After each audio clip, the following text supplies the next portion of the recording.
Okay.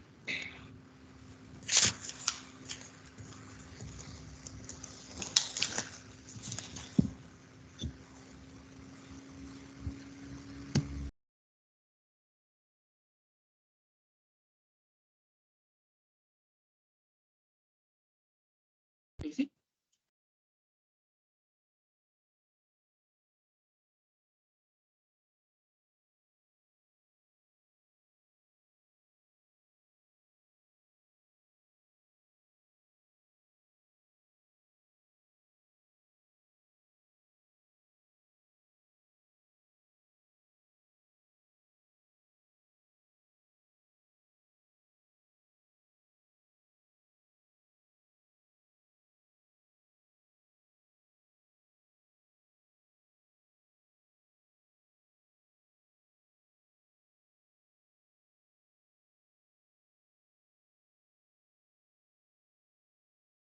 Not here. Okay. Mute. Good morning. Is this sound better now?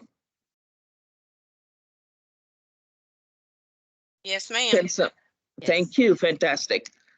So just to repeat what I was saying, I'm Shubha Narayanan. I'm the functional lead on the State of Indiana modernization project.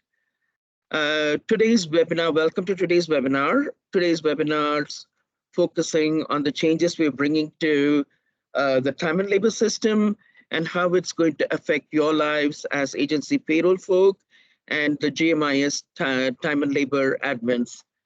We're having a little bit of a technical issue here, so we're getting that fixed with respect to displays. But am I looking like I'm doing yoga and I'm upside down, or you can see me properly? You're sideways, ma'am. That's what we're trying to fix. I promise you, I'm not doing yoga. I'm trying to fix that. So welcome, and I'm going to ask my colleague Erica Lewis and my colleague Kofi Boateng to join me on this webinar. Erica, do you mind joining the webinar and sharing your screen and starting us on the PowerPoint? Yes, here we go. Okay, hopefully everyone can see me. Hopefully I'm not, doing yoga as it appears. But hopefully everyone can see me and hear me. Good morning, everyone. I am sharing my screen, so you all should be able to see my screen. So as Shubha stated, welcome. This is the first of many trainings for you all to get you all set and geared up for the new update to PeopleSoft. And so this is extremely exciting and fun with all the new changes within payroll. So just let me know, Shubha, when you all are ready to kind of move forward, and I'll go ahead and pass it along. Yes, give us 1 second. We're trying to orientate this computer. The graphics are looking a little. Give me 1 second, guys. No worries. But you can share your, is that display settings? Okay. Rotate. Says rotation and select the normal option in the contextual memo. Which is the normal option?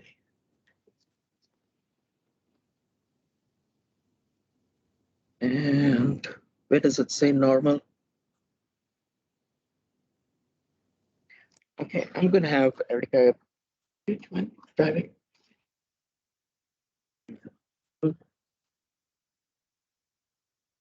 Yeah. Hey, Shubha, I'll go ahead and kick it off with just some of the housekeeping stuff to kind of keep some things moving. Perfect. Go on. All right. All right. So, I mean, we've been virtual for quite some time.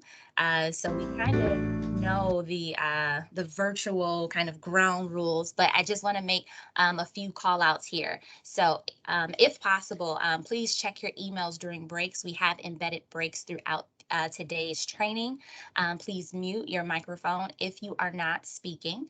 And you are encouraged to enter all of your questions into the chat.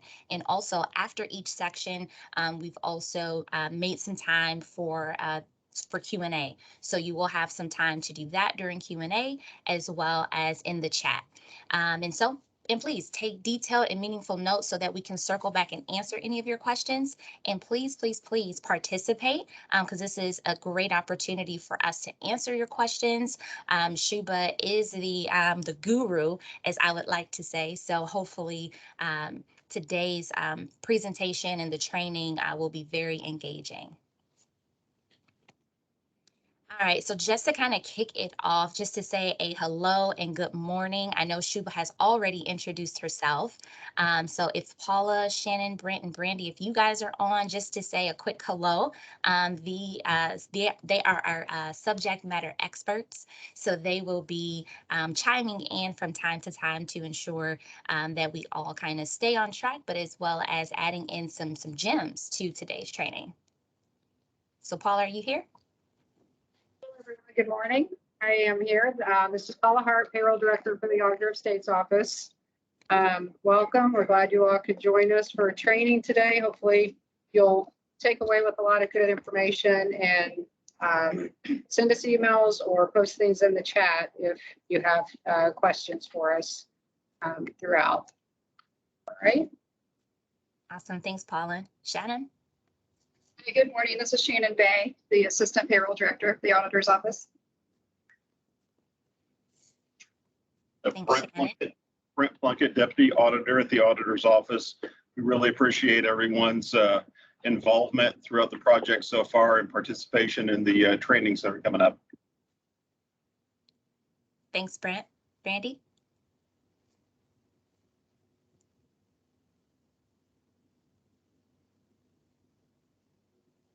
Are you there, Brandy?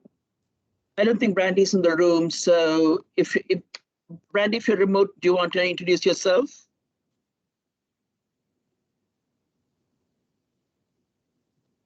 Okay, moving on. So I'm going to pass it over to you, Shuba, because now we are about to roll into the presentation. I want to know, have your technology challenges this morning, have they been resolved? They have been resolved. Thank you very much. While you go on, just to orientate ourselves to where we are, what it is we're going to be talking about. Today's webinar is targeting more or less 3 groups of employees at the state of Indiana. The course, as Erica is showing you on the screen, is designed for the agency payroll resources. GMIS Time and Labor Administrators, the group that's actually here in the room with me, people like Brandy, Missy, Judd, you've been dealing with for many years, who have been supporting the processing and troubleshooting of the time and labor system. AOS Payroll Administrators, who are going to be heavily involved in how time and labor works. Time and labor works because in the new world, as I'm going to tell you in a few minutes down the track, we're going to be integrating time and labor, or we are integrating time and labor with 2 other modules, PeopleSoft modules, absence management, which is brand new for the state of Indiana, and the payroll for North America module, which is also brand new for the state of Indiana, but which is going to be heavily dependent on the inputs from the time and labor system, which your group is going to be involved in administering and supporting over the 10-day payroll processing period. The AOS group, the AOS senior administrators, AOS manager administrators are the other groups which will be heavily involved in the downstream processing of when I'm going to tell you exactly how the integrated system works, but in the meantime, when time and labor loads to payroll, the payroll administrators will be involved in making sure that the kind of people who are getting their checks paid through the time and labor hours they post on the timesheet are being paid correctly. So we're now moving. Can you move to the next slide, please, Erica?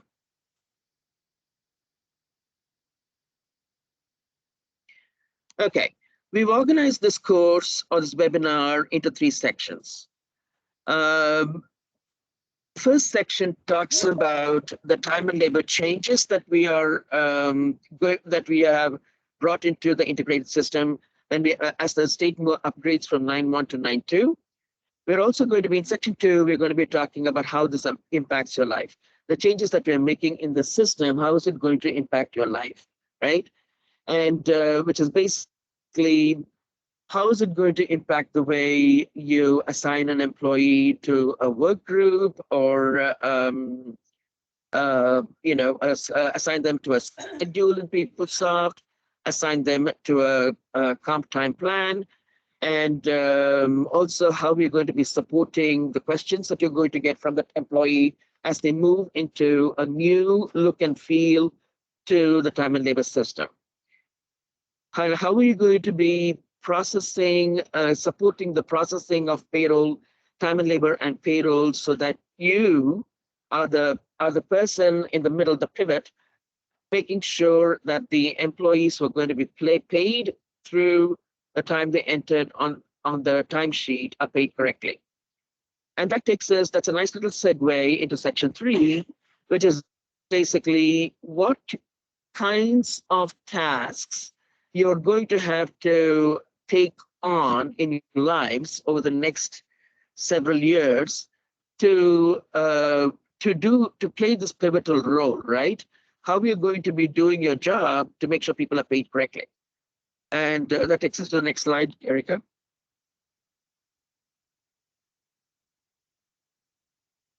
Can you maximize your screen, because I'm seeing only and then move on to the next slide as well.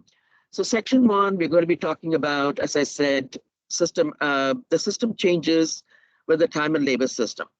First of all, the biggest change we're bringing into your lives is that the time and labor system is no longer working in isolation. It's no longer creating, taking your employees' timesheet time, converting it into payable time, and then working off various files which feed the GIAC system. GIAC is going away. In the current system, your leaves were entered by employees into the timesheet. As we integrate time and labor and absences, leaves will no longer be available for entering on the timesheet. Big change 1. Big change 2.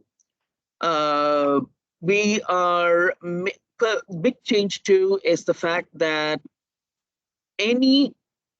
you're no longer going to be paid by exception.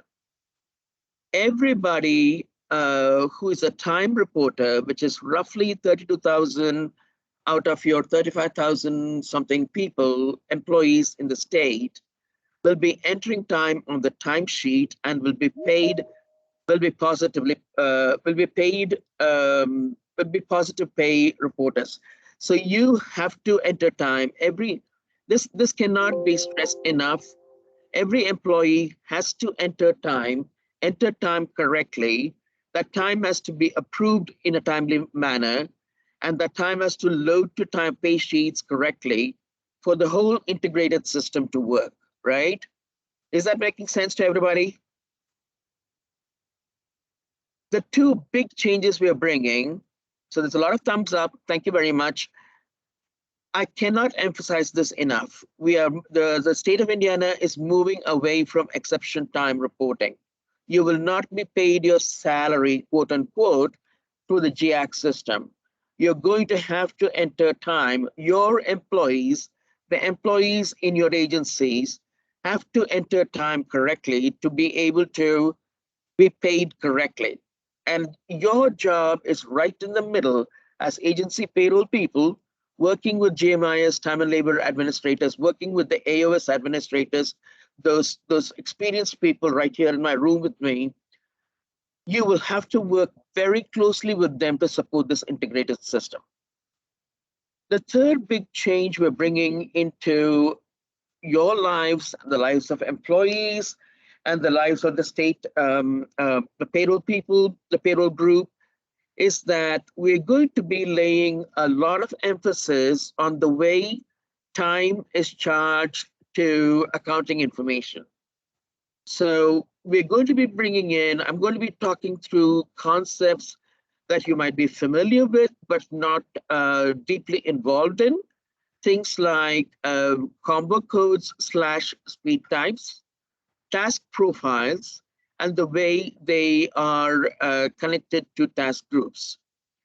And we're going to talk about how all of these changes are going to impact employees, time and labor administrators, and how it's going to impact your agency's accounting, hopefully make for easier, more efficient, overall, allocation of time and payroll expenses to the correct accounting information. Make sense? Next slide, please.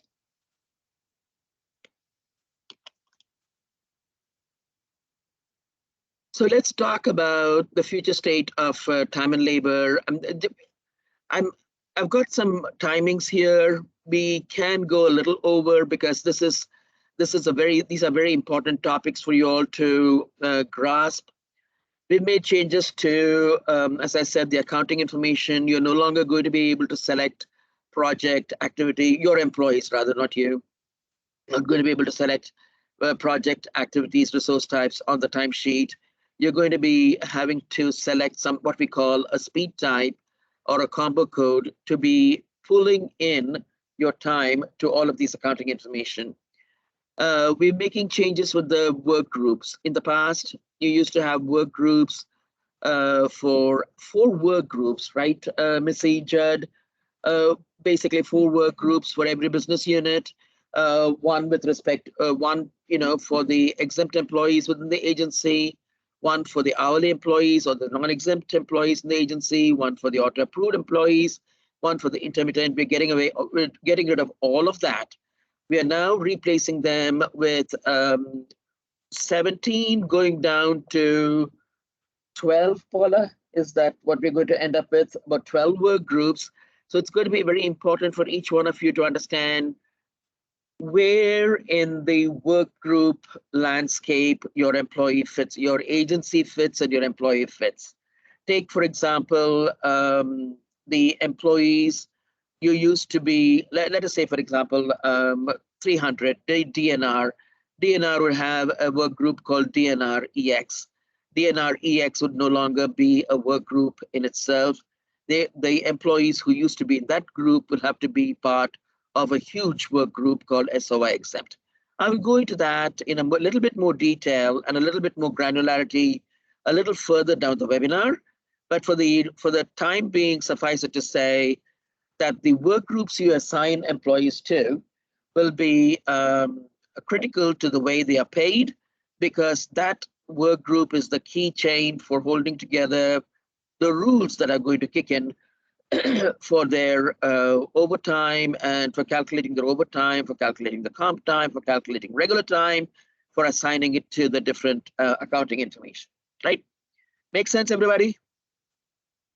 If anyone has questions, just type it in the chat. And we've got some wonderful people here, Shannon, Stacy, monitoring the chat, and I can just address it at the end of the section, or pick it up if it's important enough that, let's keep it informal, let's keep it chatty, and participate as much as you can.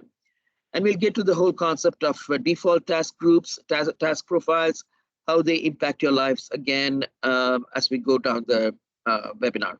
Next slide, please.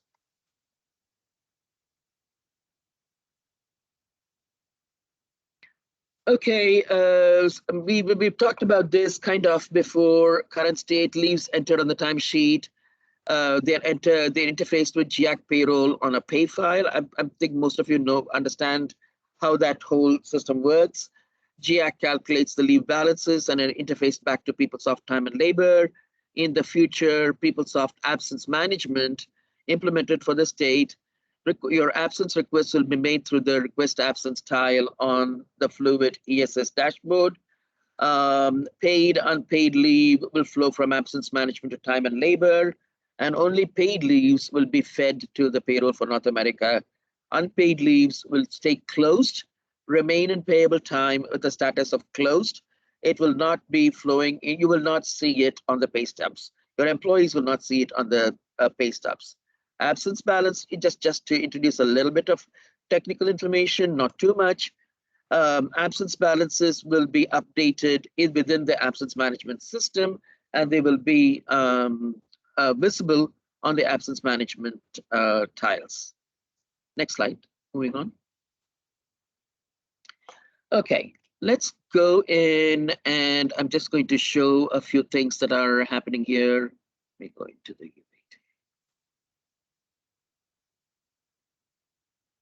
Bear with me for 1 second. Let me see if I can get into the VPN. What I'm going to do in the next few minutes is to just give you a visual for some of the concepts that we have been working with.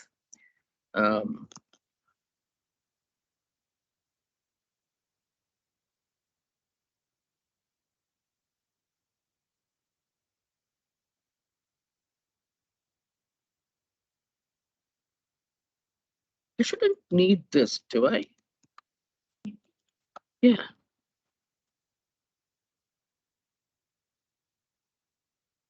It's forcing me to go into the VPN.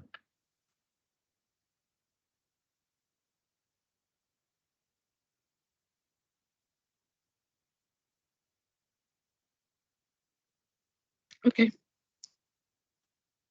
So I'm going to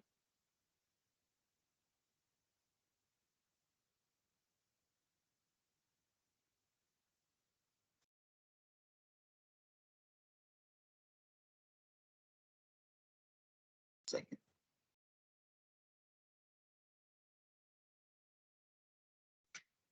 Erica, are people able to see my screen? Fantastic. So what are the first of all, let's start with the lowest level of changes that we're making, right? If you can see the screen, some of you have already been part of the system testing.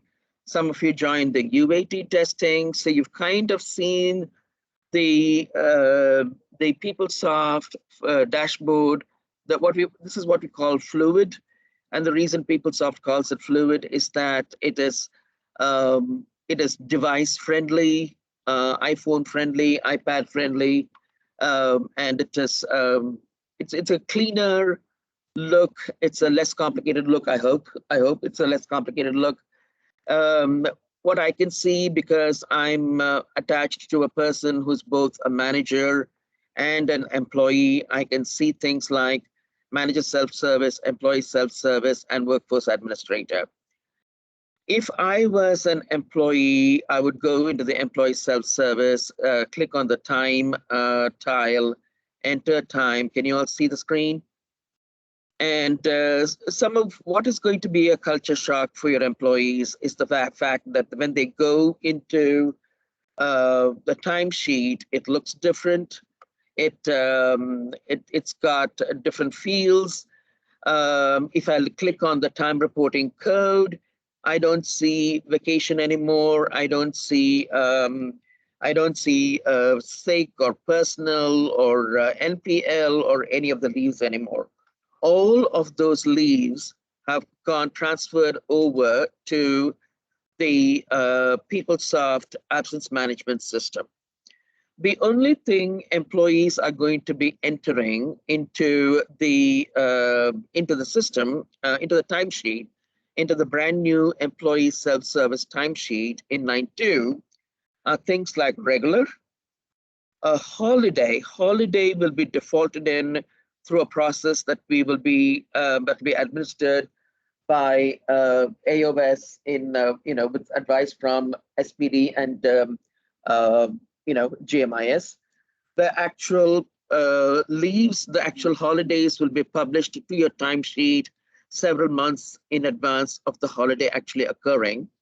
Why you would need a holiday is if if your population, your agency allows you to charge that holiday to a different day, or you need to override the holiday or insert a holiday. It's still available for changing on the timesheet, but you're going to find when Good Friday comes, for example, next week, you will actually see the Good Friday showing on the timesheet. It's not there now because we didn't actually publish those hours, but in future, that's the intent. Employees, those who are authorized to enter comp time, will be able to enter comp time against CERN-D, or if they're working on a holiday, they can enter the comp time earned code for a holiday. The comp time balances and the way you request comp time for taking the comp time cannot be done on this timesheet. You'll have to go to a different area, the request absence area. I'll come to that once we've gone through the changes that we've got on the timesheet. But you can, where, for example, you're entitled for commuting charges, vehicle charges, that you can, for this particular person that I am got security for, this person can charge time to vehicles. If you slide to the right, any questions on the timesheet look and feel?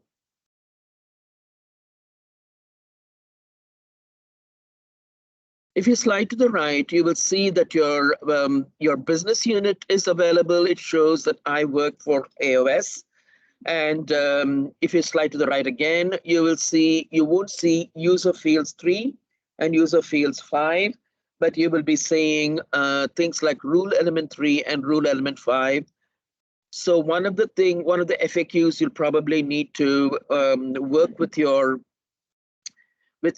employees if the questions are asked, where in the past you were entering time against user field 3, just use rule element 3 because those same values are here in the rule element 3 page.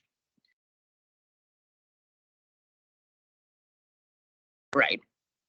Whereas there are people who've been using rule element 3 as well, correct? There are others, yeah. There are different chart built in. Yeah, remote work will be still available on rule element 5 rather than user field 5. And then if you are, the senior judge has, sorry, is that question?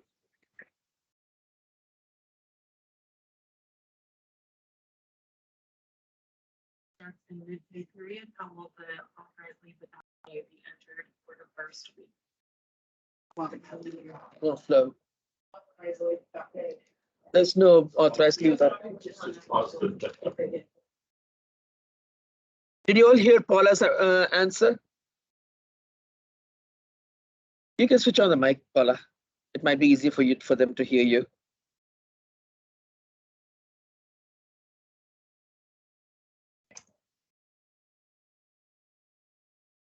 Can you hear me? Okay. Sorry, we have a Zoom.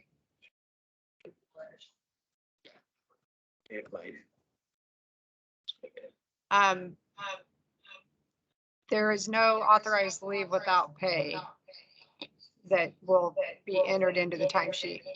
It's just regular hours worked.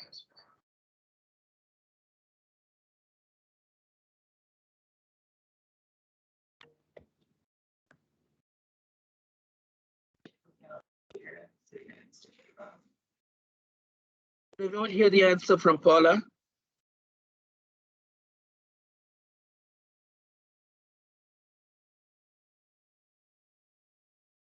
Okay. Why don't you, for those whose questions may not be heard by us, I'm getting the AOS payroll folk to come closer to the microphone and to the central speaker here, so that they can answer your questions on the fly if there are as they come in. Then moving on out of this field, I mentioned concepts like combo codes, speed types, task profiles, lots and lots of jargon, lots and lots of new things. What it'll be is, well, one of the most biggest and pivotal changes we are making to the system is that it's a very tightly integrated system. We've got time and labor upgraded. We are making changes within time and labor. We are also making changes to the way time and labor interfaces with payroll and the way you're all going to be paid. So there's a lot of cultural changes happening, right? System changes impacting the culture of how you guys are going to be entering time and getting paid for the time you work, right? Among all of this integration and system changes we're bringing, we said we're integrating time and labor with absence management. We said we're integrating time and labor with payroll for North America, which is also a PeopleSoft module. And we're also integrating time and labor with a piece called commitment accounting, which allows you to interface with the financial system. So the state has always had PeopleSoft financials. PeopleSoft financials worked with information from GAC being fed to PeopleSoft financials through files to update the HR accounting line and the fiscal offices, downloading that through the PyCom file and charging all of that. We've integrated the whole system in such a way, and I don't want to overwhelm you. We've integrated the system in such a way that what your employees enter on the timesheet, this is where you come in as fiscal officer, as payroll agency payroll people. In this first front end of the system, you're at the coal face, right?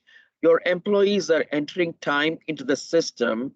They're also telling all of the modules that are going to be consuming the time and processing that time, that this speed type key you see here is mapping to a bunch of information, which is shown here right on top. It's it's mapping to a fund code, a program code, an account, a department, and it could also map to a project or a resource or a chart field too, or a resource category or subcategory. So what you don't have to be the experts at that in that information, but you have to know if the employee comes to you with questions or the line manager comes to you with questions, that you should be able to escalate it to the finance department, get that clarified. If they run into blurbs or online errors, you should be able to quickly know how to handle that error, who to escalate it to. Do you escalate it to the manager? Do you escalate it to the finance department to get clarity on the account codes? Do you escalate it through a ticket to GMIS?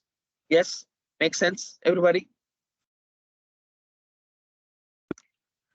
So these are the major changes that we're going to be making. Now, if an employee wants to request absence, it will not be done through the, is there anything GMIS or AOS folk that I'm leaving out in the changes to the timesheet?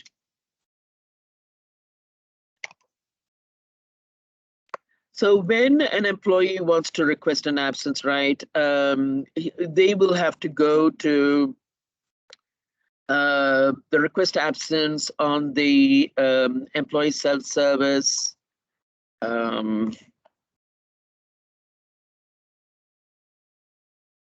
Just going to try to scroll here. You should be able to see the absence.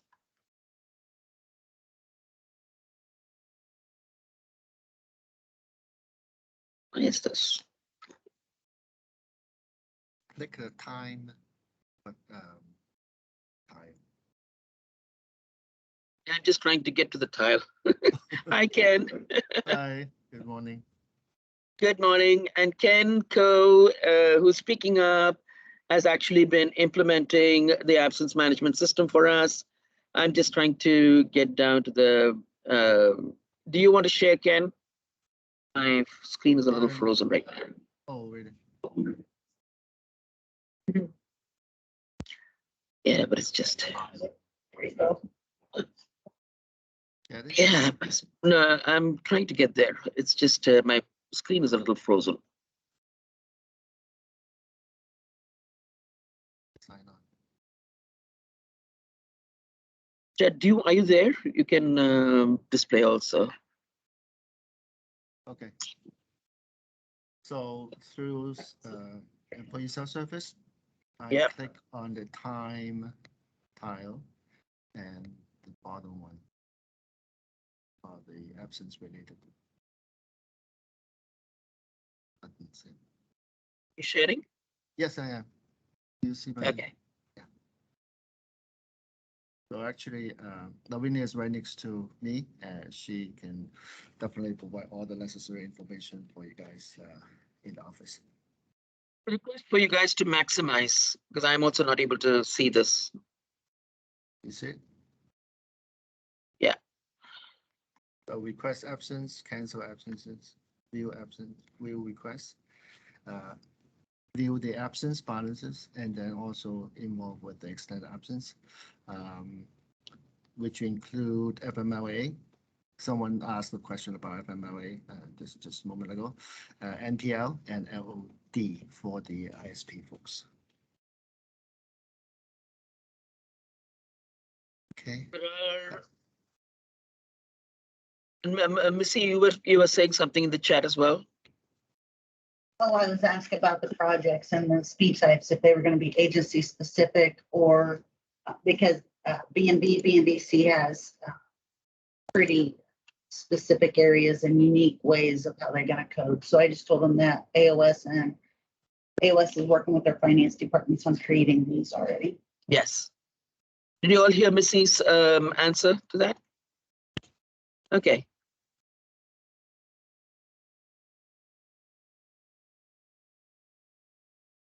We're getting there. Other than that, so these are the pivotal items that we are making with respect to the timesheet and the time entry part of the system. But we are also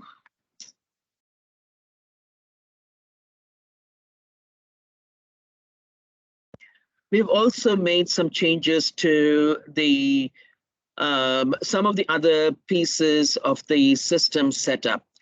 Erica, can you take back the share and go through the PowerPoint slides for the system setup changes, the section 1?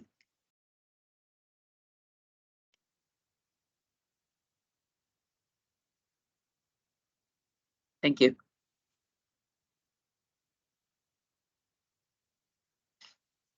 There you go.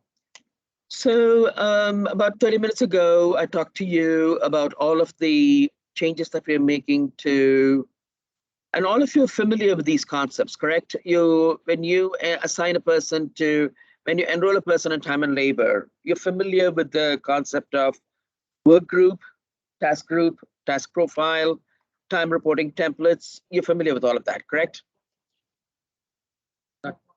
Work groups, yes. Okay. And when you, in the current world, when you go into the system and you're notified that by your, agency HR people that you've got the agency's hired about 10 new hires, and you are asked to enroll them in the time and labor system, you select a work group which is equal to, let us pretend that you are with AOS, with the AOS HR. You'll select 00050 HR work group, correct? Or 00050 EX work group, or 00050 IN, or 00050 AAA. There you go. I've got it all. Come on. So you won't do that anymore. What you will do is, if the employee being hired is an exempt, you won't be looking for a 00050. You will be looking for an SOI exempt. And I'm going to get a little bit more granular into what you will be doing in the actual create time reporter data, maintain time reporter data system to be able to select each field based upon the overall system changes we're bringing up. But the slide that Erica is showing right now has got the, we distilled your 400 some work groups. We reduced them to 17 work groups. And I've been told by, the AOS, GMIS folk talking to the agencies that even the work groups SOI 75, 0, ATPF, 0, 85, 75, 0, 86 PR, all of those are going away, and we're going to be left with SOI EX 75 OVT, SOI AWS, which is your alternate work schedule people. SOI EX 75 OVT are the people who are going to be paid overtime over 75, which right now that work group has got mainly DOC people, correct? We have a lot of people in that one, but it's people who are approved for straight rate overtime through the FPD exception. So they are normal exempt people, but who've been allowed to earn overtime for a certain specified period of time. Correct. And then SOI exempt, I already explained to you. SOI fire HR is mainly for the IG, OIG folk. The SOI inter is where you will be having intermittent employees who are going to be assigned to that. ISP civil, ISP law enforcement, hourly, ISP recruit are all for state police, and they've got three major populations. We've grouped them into these three. Then you've got the law exempt folk and the law hourly folk, for which will include DNR, ATC, Gaming Commission, and also excise conservation. And the Inspector General Office, that's what I was looking for. Does it all make sense? So your lives are changing. We're not making it too complicated for you, but we know that it's going to take a pay period to get you into the. And the biggest one of all is going to be the SOI WKHR, which is going to be all of your statewide non-exempts. Any statewide non-exempt who doesn't specifically work within state police or within this group that we just talked to you about, the law enforcement group, all of them will fit into the SOI WKHR. That's your biggest work group. It's about 12,000 employees. The next biggest is your SOI exempt. Is all of this making sense? Are you able to digest this? Do you have questions?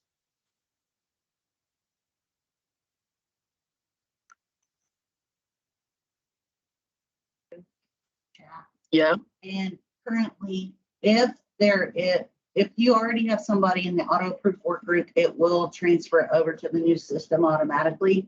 It'll be the new employees that will have to be set up. Anybody that's going to be hired after conversion or Correct. during conversion. We've received a lot of emails asking about that. So yeah, it's mapped from 9.1 will roll into 9.2 if you already have that.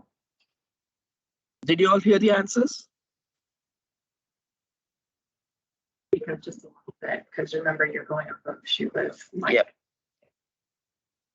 And So Kim said she couldn't. Kim, can you hear us now?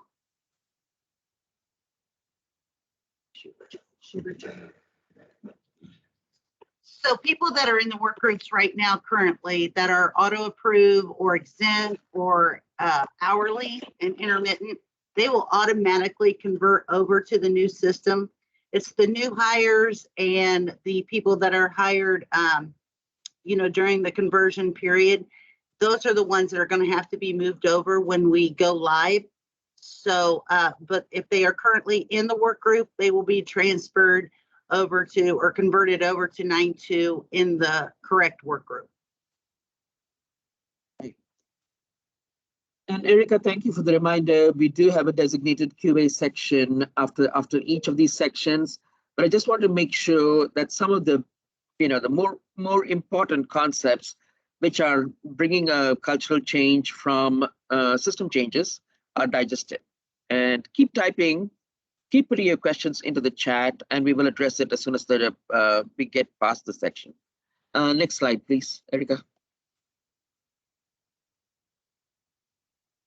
And then what are we doing with the work groups? So you see where you got, you probably haven't seen the anatomy of a work group in the past, but I'm showing you a slide here which says time type, positive time reporting. And this goes back to the cautioning that I issued way back when I said every employee who's set up as a time reporter, which is basically close to 85, 90% of your employees. I'm talking about 32,000 something employees out of a total population of 35,500 or just under 36,000 are going to be time reporters. They're time and labor employees, right? And that means what the lesson they have to learn is that they have to enter time on the timesheet.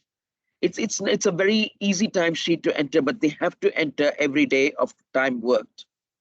Now, the state has clearly said that you cannot report time or submit time in advance of time worked, but you can enter your time, save it, and submit it on the Friday. But that positive time reporting setting means that you will need to be reporting. Every employee needs to report time to be paid correctly. Now, and we've also, like I said before, we've made changes to the rule program and the TRC program. So where you guys come in, the agency payroll folk, working with AOS Payroll, working with GMIS, come in is to make sure that people are assigned to the correct work groups. Those 12 or 13 work groups I showed you, their assignment is in your hands, and that will trigger a lot of downstream rules processing, which makes sure that the scheduled hours they put on the timesheet and submit on the timesheet are going to be paid correctly with rules in the background invoking the calculation. Is that making sense? Next slide, please. The other thing that we're doing is to make sure that the work groups, these new work groups, are being set up for reported time approval. The way in this new parlance, in this new jargon, reported time is basically timesheet time. And your line managers, the line managers who are going to be coming to you for advice over the next few months and next few payrolls, you have to caution them, you have to enforce the fact that if they don't approve time in a timely manner, their employees will not get paid. That's because of the way the system set up that we've got here. Not only do employees have to enter every hour of time that they worked, report every hour of time that they're going to take off as a leave from the absence management system, every hour of time has to be approved by the line manager to make sure that feeds payroll correctly and payroll feeds it. It's all being automated to some extent. A lot of human interaction in terms of queries that I'll introduce to you towards the end of the day today. But you have the tools to make sure that all of the data is flowing through correctly. It's important that the human beings do their job correctly. Next slide, Erica. Then I've talked to you about task profiles, task groups, and speed types, and I'll show that in a second. If you go to the next slide, I just want to talk through some of these concepts. Driving all of this, I'm going to introduce you to one more piece of configuration. It's not something that you guys need to be experts in. There is a piece of configuration called task template. What that does is it drives the timesheet, what's available for the employee's timesheet. And as you can see, we made two fields available on the timesheet. That's the business unit and the combo code. Can you go to the next slide? The combo code you're seeing in basically it's the chart field link that I clicked on, and I was able to show you the different pieces of accounting chart fields that are assigned to that speed type. That is what we are saying will appear on the timesheet, selecting that combo code field on the task template. Now, one of the things that we were asked to make by the agencies is to not make the combo code or speed type, the accounting information, mandatory.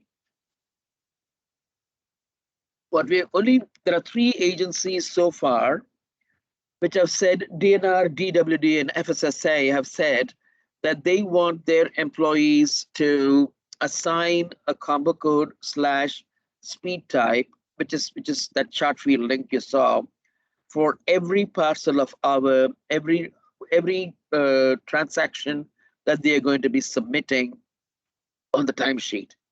All other agencies have said that employees should charge time if they have projects, or should charge time for if they think they're going to be working overtime. But for a regular time, they said that it can go hit the defaults. Go to the next slide, please, Erica. And this shows you that the combo code is optional. And if you go to the next slide, please, I'm just going to the system and showing them how that's going to work. So this is what we mean by a task group. You're all familiar with the task group, and you're all familiar with the work groups. The task group used to be, the number of the agency business unit, like 00050. That will continue to be the same. But if you go to the next slide, one of the cautioning is that the task group is going to could become a lot more granular, because if you remember when I've talked to you generally about the system changes, I said that we are integrating time and labor serves 2 masters. One is the payroll system, and the second master is the financial system. So we are making time and labor play a pivotal role in the way people are paid and the way their payroll is getting charged allocated to the correct accounting information in financials. And we wanted to make sure that the task group you're looking at here, which is 50, which is AOS, has got a bunch of task profiles associated with the task group. Now, if your fiscal officer, your finance team within your agency decides that, okay, for AOS, we need more than 1 task group. We might need multiple task groups. We might need 00, 50A, 50B, whatever, because there are populations which should be able to charge by default to certain groups of profiles. There are other populations which should not charge to those task profiles. Then your finance department will then decide to create, little cub task groups, little smaller versions of task groups. If they do, you will have to know that piece of information, because that will then need to be updated on their business unit in job data. You're all familiar with job data? Yes? They're all used to going to job data and confirming that their employees' job profile is set up. Okay. One of the things that you will have to do, and when I come to the employee setup changes in your lives, I'll get into that a little bit more. The way you set up the task group will be dependent on what your finance department tells you should be their default task group. And the default task profile, which is associated on the maintain time report of data page, is also going to be dependent on what, by default, the finance department tells you the employee should charge his time to. You remember I told you that a lot of agencies don't want regular to be charged to specific speed types on the timesheet. So that means the default that you put on the create time reported data page, the time and labor enrollment page, the defaults you put in there are going to become, very important. Next slide, please.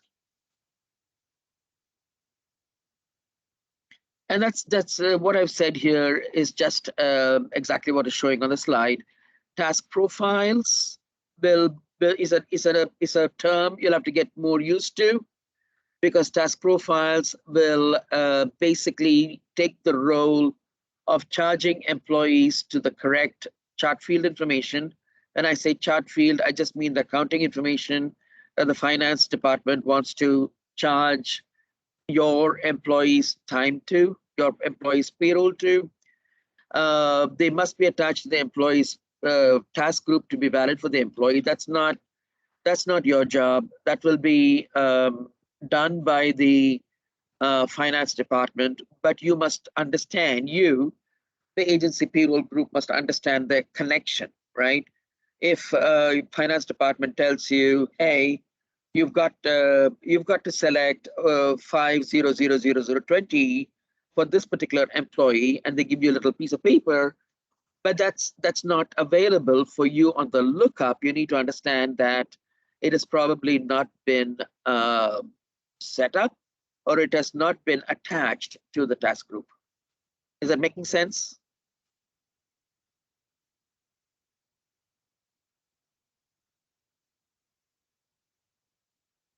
If you have doubts about this, put that in the chat and we'll address the questions one by one during just before the 10 a.m. break. Next slide, please, Erika. And here's a picture of a task profile. Again, you're not required to be experts in this.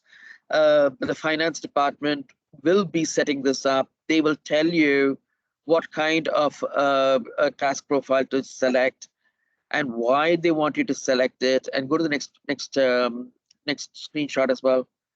And you will see that you will see that that particular task profile that the finance department asks you to select is exploding out into a number of pieces of accounting information, right? Okay, I think next slide, please. So what I'm going to do is to just tell you, bring it all together to see how all of this is going to influence your life. I'll take the share, Erika.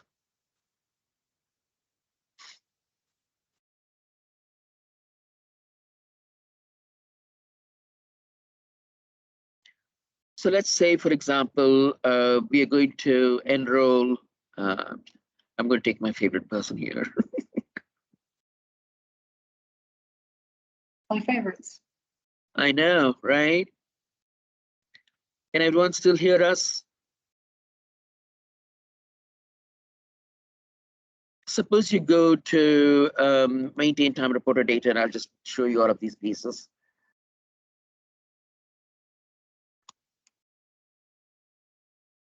Sorry, Shannon. I'm gonna...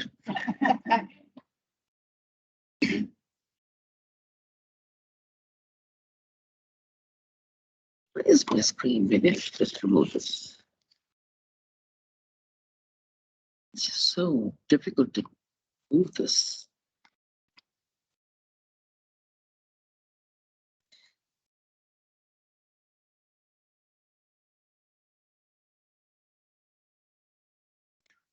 So here is what I'm going to be emphasizing, right?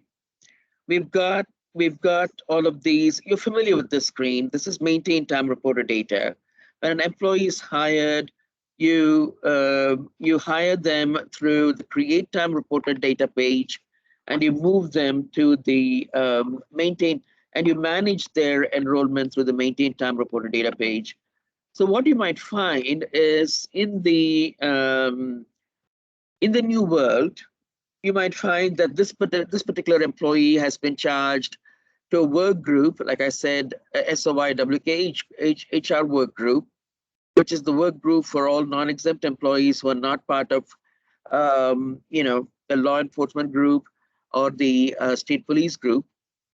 You see the task group is still the same, but it's going to be 50, which is the same number as the business unit and agency number. But there is, in the past, you would have by default selected a task profile called just 00050. In future, that will not be an option. You would be given by the finance department, your fiscal officers, a very specific task profile ID to select as the default for the employee when you set it up. Why? How does this matter to anybody? It matters to the downstream processing of the employee's time. This 5080 maps to a bunch of accounting information that is then going to hit payroll, it's going to hit general ledger, and it's going to be hitting all of the accounting processes that your agency's finance department and AOS Finance will be working with towards the end of the payroll processing.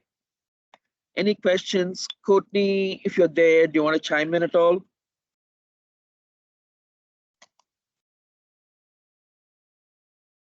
I don't know if she's here.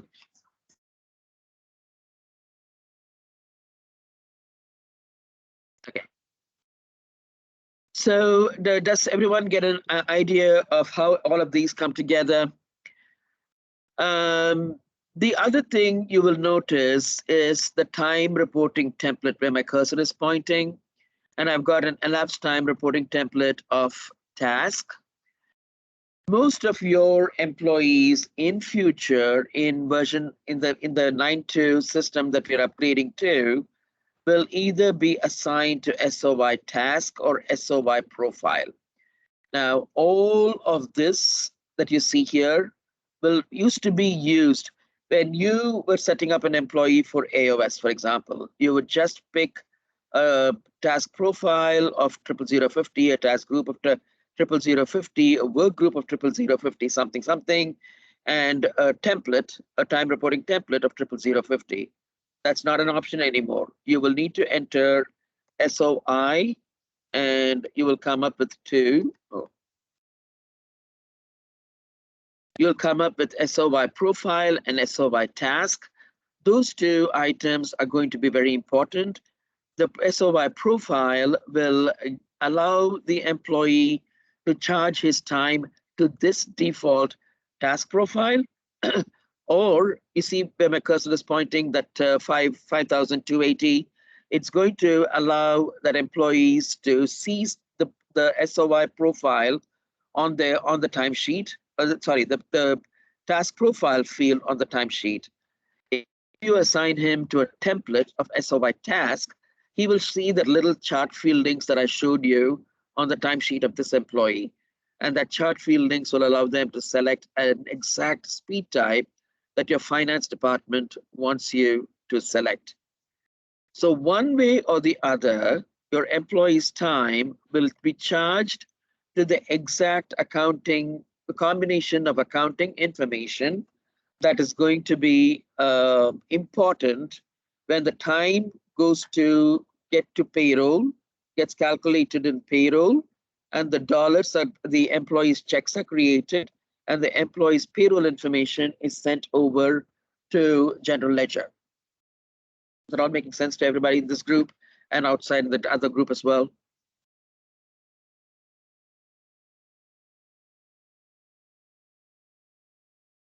Great. So for those of you who are going to be working closely with the agency's finance department,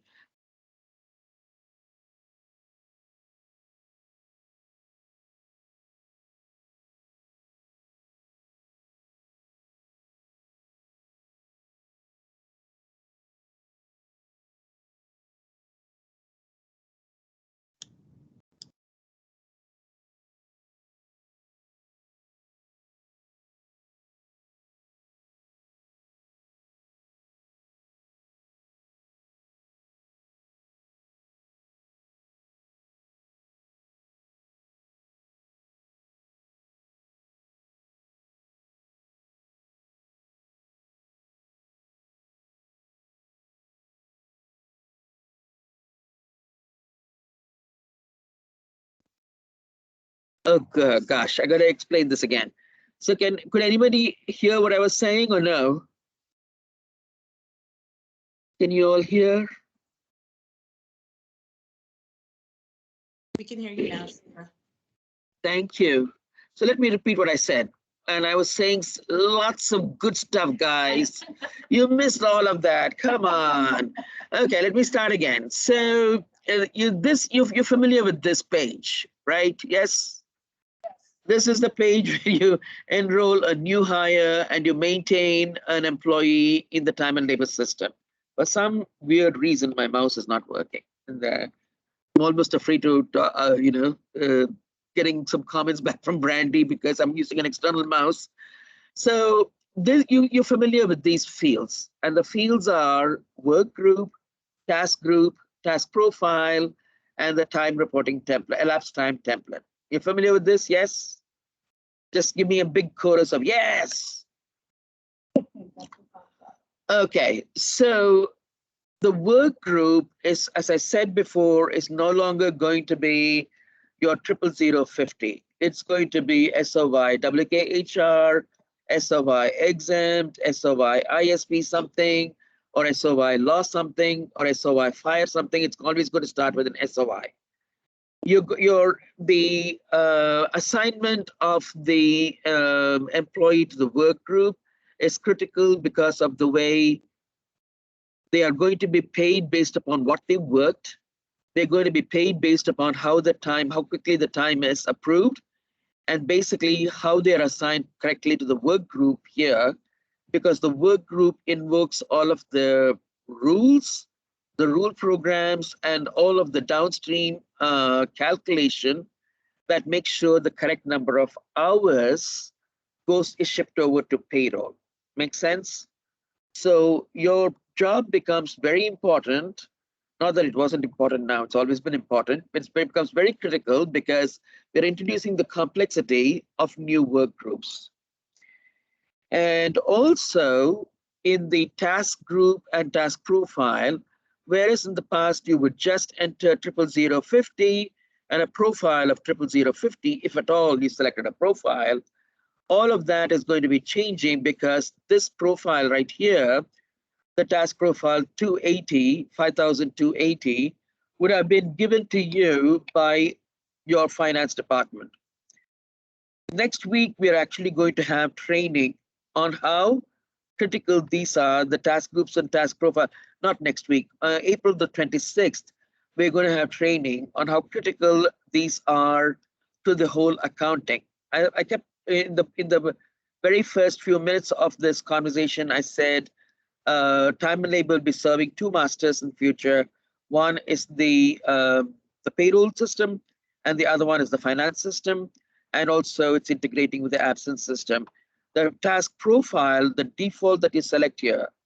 You remember what I said about the template and how some people will be asked to specifically select a chart field combination or a combo code on the timesheet. Others will just leave it blank, or they will see a task profile on the timesheet. They will leave that a blank. If they leave it a blank, the task profile that you select here is going to be critically important in the way that employees' payroll is being accounted for in finance. Is that making sense?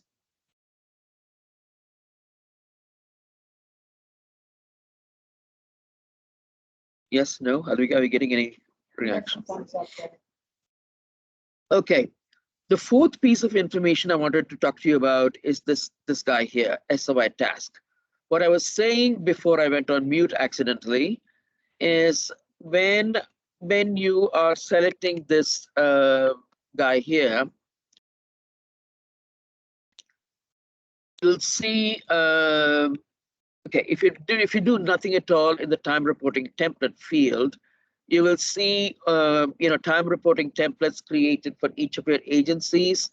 We have standardized that also, and we've got two time reporting templates. One of them is the SOI profile, and the other one is the SOI task. If you assign a person to SOI task, and again, you're going to have to rely on the finance department, your fiscal officers to tell you, is Joe Garcia, who's been hired in the last week and who needs to be enrolled in time and labor today, is he a speed type or combo code reporter, which means he will see the chart fields link on the timesheet, or is he an SOI profile reporter, which means he will see the field called task profile on the timesheet. Now, either of those will make a difference to the way they enter the time. if they belong to DNR, DWD, and FSSA, and you attach them to an SOI task, they will have to enter a chart field, a speed type for every row of time that they enter. So maybe one full week, it'll be 7.5 hours, Monday through Friday, charging to, 50002, 20 or whatever. And the next week, it'll be comp time, charged to something else. And the next week, it'll be project-oriented information. So, for example, DNR, they may need to split the regular time between 5 different task profiles or 5 different speed types. So how you attach an employee on this maintain time reporter data page for the time reporting template of task or profile will make a difference to what they see on the timesheet and how they get charged once they get to payroll and financials. If it's making sense, just say, hey, it's making sense. Go on, unmute, participate. I know it's not comfortable working remotely, but you seem to have become experts at this. Okay. Erica, I'm going to ask you to, now, one of the other things that I'm going to tell you, why is this time reporting template so important? We already talked about work groups, we talked about task groups, and we talked about task profiles and how it's all kind of connected, like a great big Lego structure that you build for your children. It's like that. One piece fits into another piece, fits into another piece, fits into another piece, and all of this is going to come together on your plates, in your inboxes, because you guys are the ones who are going to be taking these new hires or transferees or rehires and going to assign them to the time and labor enrollment. Now, why is the time reporting template, which I showed you here, right? SOI task and SOI profile so important? They drive certain things on the timesheet. Okay. Gotta do something about this.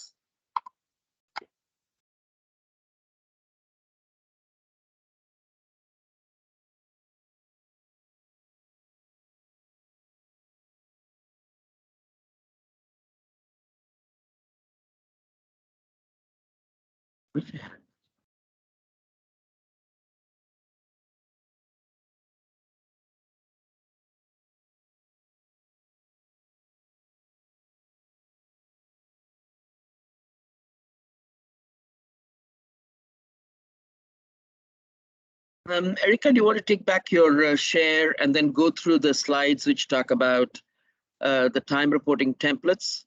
I want to talk through this piece before I actually show them that.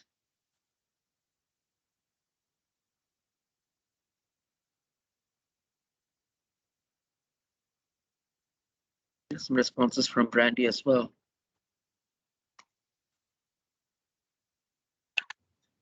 Can you see the screen, Shuba? Yeah. Okay. Yep. So this is still the speed type and combo code. We have talked about that. Skip to the next slide.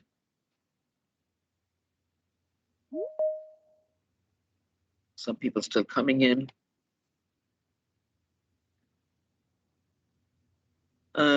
Skip to the next slide after that, because I can't see the slides moving.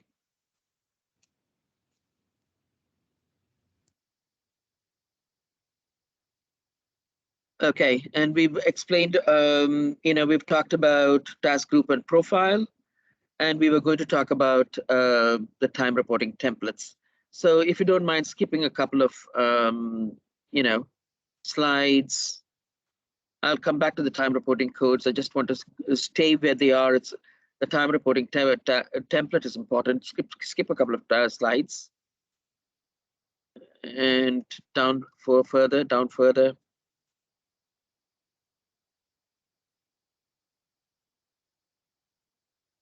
Go down to the slide which shows the task time reporting templates. There you go. Stop right there. So why are we making sure that you are assigning the employee correctly to SOI task or SOI profile? Just two things that you need to remember. One is that through the through the template, the time reporting template, we're making the time reporting code a required field. So right now they don't have to enter a time reporting code, right? Do they, on the timesheet, do they still have to, they do have to enter a time reporting code. So now we are enforcing that by making sure the system recognizes that when you submit, it will not allow you, the timesheet will not be submitted if you don't have a time reporting code entered. We've also made available to the employee the rule element, and they're all clapping, which is very good, thank you. And I've talked to you about how we're opening up the rule elements 3 and 5 on the timesheet. And I explained to you that they are substituting for user field 3, user field 5. And then this guy here, that where my cursor is, where you see that optional circled, that optional tells you that this person is a task template person, which means he will see what? He will see the chart fields link on the timesheet. And on the task group, now one of the concerns that we had during our, while system testing the system, was people had the ability to update their task group on the timesheet, which means that they could see the speed types and accounting information for a different department or a different agency, which is not good. So go to the next slide, Erica, if you don't mind. And then this guy, the person that you would assign to an SOI profile would be the person and the kind of people we've been discussing. We've been dealing quite a lot with the finance and fiscal officers group within every one of your agencies. You belong to the payroll group. You deal quite closely with the fiscal officer group. That group has also been coming in and testing the system with us, the project group, the project team. And one of the things that we've been talking about is who should be set up with a profile and who should be set up the template. Right now, as part of the initial system setup, we can, we've said that exempt employees, functional employees, administrating employees, people like, payroll support, accounting, maybe administration, people who are not going to be in the field constantly charging time to different projects, activities, etc., etc. They can get away with charging time to a task profile, which is static, and it doesn't allow them to change their accounting information from day to day or half day to half day.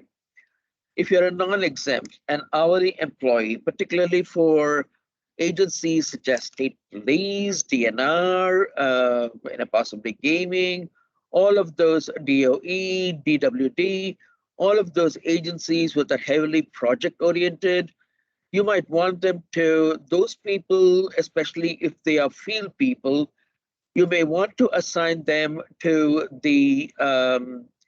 to a speed type, which makes them, you assign them to the SOI task, time reporting template.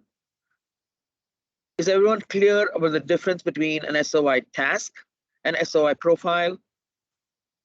Profile, default, task, you have the ability to enter a speed type on the timesheet. Everybody clear about that?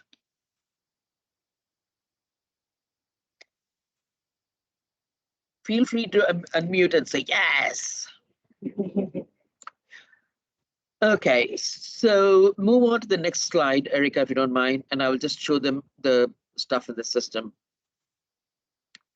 Then a few more of these templates in 9.2, which is different than 9.1, slightly different than 9.1. It allows you to,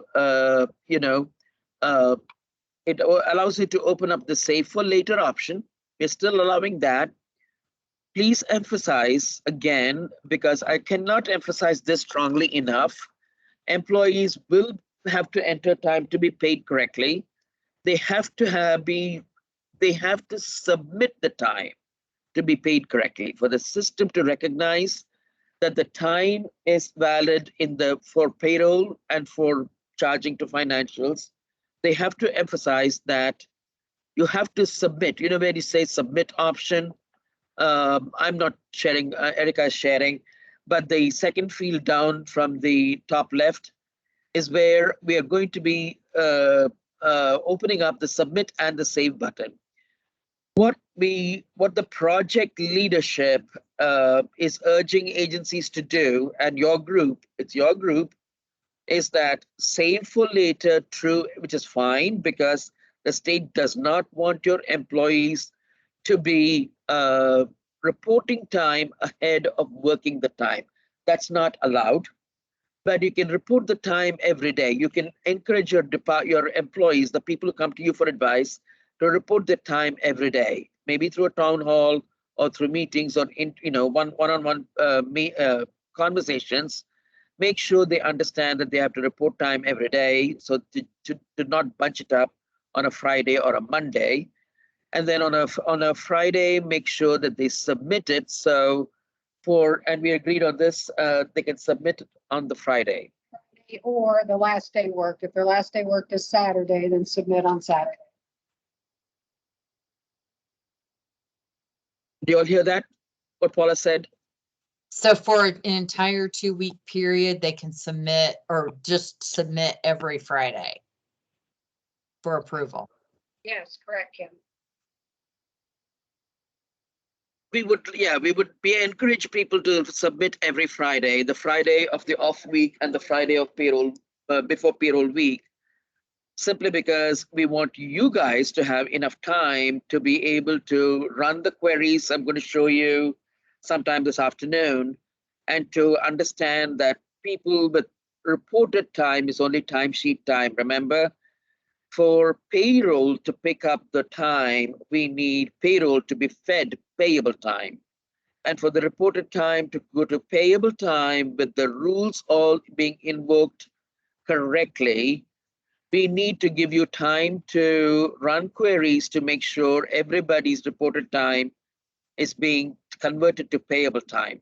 And it's being converted to payable time with the accounting information. Your duties are going to become very, very critical in getting people paid correctly.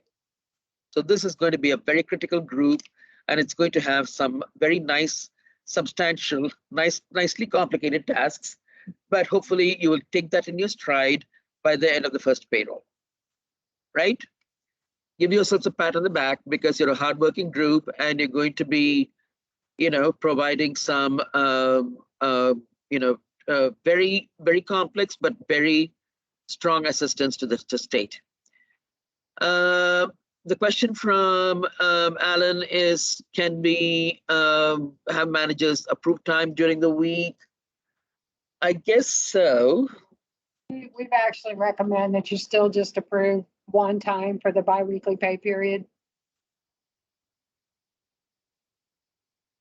That came from the payroll director, Paula, and the recommendation is you approve time once at the end of the biweekly pay period. That is for your for the line managers that you deal with. Yep. Thank you. Okay, and then let's move on to the other things that we've enabled is print timesheet. In the 9-1 system, there used to be a custom piece to enable the timesheet printing. Now employees can have the print button on the timesheet to be able to print off PDF versions of the timesheet. Exceptions and the estimated time. Somebody's sending me a heart. Thank you. And exceptions. We'll come to that whole Pandora's box. So we've activated a lot of PeopleSoft exceptions and validations. We've done that because of the fact that time is going to be critical. Accurate time reporting is going to be critical to how accurate people's checks are. And I'm saying this over and over again at the risk of repeating myself, because it's going to be your mantra. People have to be entering time, approved time to get paid correctly.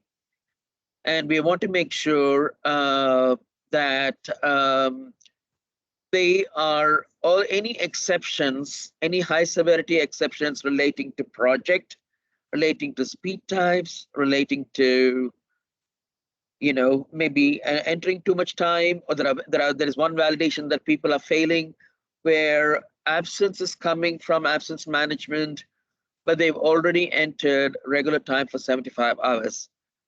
SPD has been cautioning that people should not enter time ahead of having worked it. So again, tell your employees to report the time every day, save the time, submit on the Friday, so that you have time for yourselves to run your queries and make sure that all the reported time is going over to payable time. And you have some reports to send to your fiscal officers so they can see that the payable time created is pointing that employee to the correct accounting information. So far, so good. Erica, I'm going to take back the share.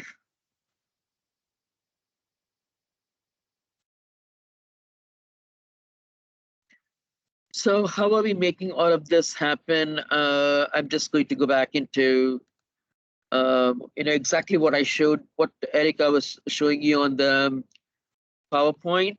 I'm just going to go back into the system, show you what we've done, and then how it all ties back. Everything ties back to the timesheet, right? Because we've made that central to everything. So if you look at in the system, you're not going to be troubleshooting the system, guys. Don't be nervous. If you see an issue, you will do exactly what they've been doing, right? Open a ticket, have GMIS look at it. If there's a payment issue, go to AOS. That's what you've been doing, and that's what you'll continue to do. So it's not like we're asking you to be super technical or anything like that, but just be aware of these system changes we're bringing, and be aware of the impact on the employees' payment on that.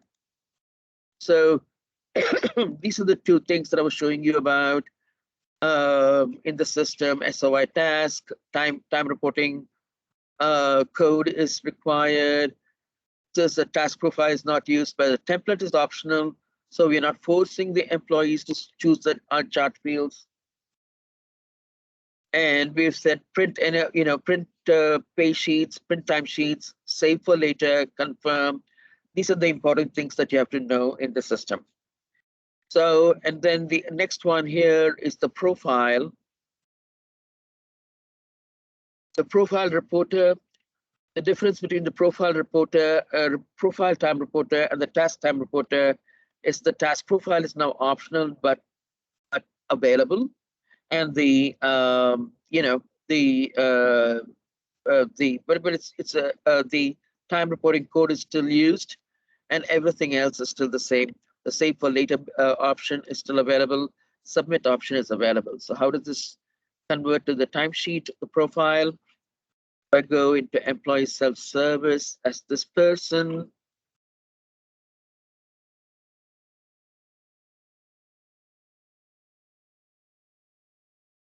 Print timesheet, save for later, submit, and I'm attached, my security is attached to an employee who's a task, SOY task person. SOY task means I can see this chart fields information here, should be able to put in 7.5 hours, select this guy, done, and save for later. Boom. And you remember on the template we said confirmation required for validate save time. I'm just going to say validate my time reporting code on row 1. Bingo. What did I say? The time reporting code is going to be system enforced. So I'm going to have to select a regular time, and I'm saving for later, so that come Friday, I'm going to submit the time and make it valid for the system. So it's saying, it's telling me that the timesheet is saved for this week. Make sense? Did we talk about entering all hours, even greater than 75? Yes. Okay. I'm going to. Exempt and not exempt. Paula wants to emphasize something, and she's the payroll director, guys. So listen, please listen. Go on, Paula. I just want to make sure I could have missed it, but I wanted to make sure everybody was aware that all time work now will be entered as reg time, regardless if you're exempt or non-exempt. So if somebody works 80 hours, 100 hours, you're going to put that on the timesheet. And the rules for the work group will drive whether or not they get paid for that overtime. So that's why it's another reason it's important to get your work group correct. Did everyone hear that? So I'm going to talk, once we get into the processing piece of this session, or this webinar rather, I'm going to be talking about how the rules will impact. But in the fourth biggest change we made into the system is that no longer will you be, not only will you not see leaves on the timesheet drop down, you're not going to see overtime on the timesheet drop down. The only people who will see LEOVT available for selection on the timesheet are the police, the state police. That's because they've got policies relating to, and the law enforcement also, correct? The law enforcement also, like DNR, ATC, gaming, and the excise and conservation, all of those will also be able to see LEOVT. In the past, your non-exempt employees, hourly employees, overtime eligible people could select OVT on the time reporting code. No, that we have rules. That's why it's important that you select the correct work group for them, because the work group is going to drive the way in the back end. There are rules kicking in. All the employee will do is to enter reg, or if he wants to convert some of the regular time, excess regular time to comp time earned, he will then select CERNed or CMPHL. If you're police, you will be selecting CERN-P or CPHL. So these are the only things that you will be selecting on the timesheet. The rules we built at the back of the machinery will be then converting all of these into overtime, straight, overtime premium, comp time straight, comp time premium. But do make sure your employees enter all time. If you're an exempt employee and you work 100 hours a week like Paula does or Shannon does, all of your excess time will be converted to what we call professional time, right? So unfortunately, the excess time will not be paid. Will still not be paid for exempt employees, but it goes and it gets, they get the brownie points for, it'll convert to professional time that is still in the payable time system. It doesn't go over to payroll. I will tell you what all of the things that go into payroll by talking about time reporting codes. But if you have any questions about the way you set up an employee and how it's going to impact this, we will go into a little bit more detail after we come back from a break. But I just wanted to show you some of the other system changes that we have been making. Do you want to take back the share and go into the schedule slide, Erica? System changes, section 1, but go to the schedules.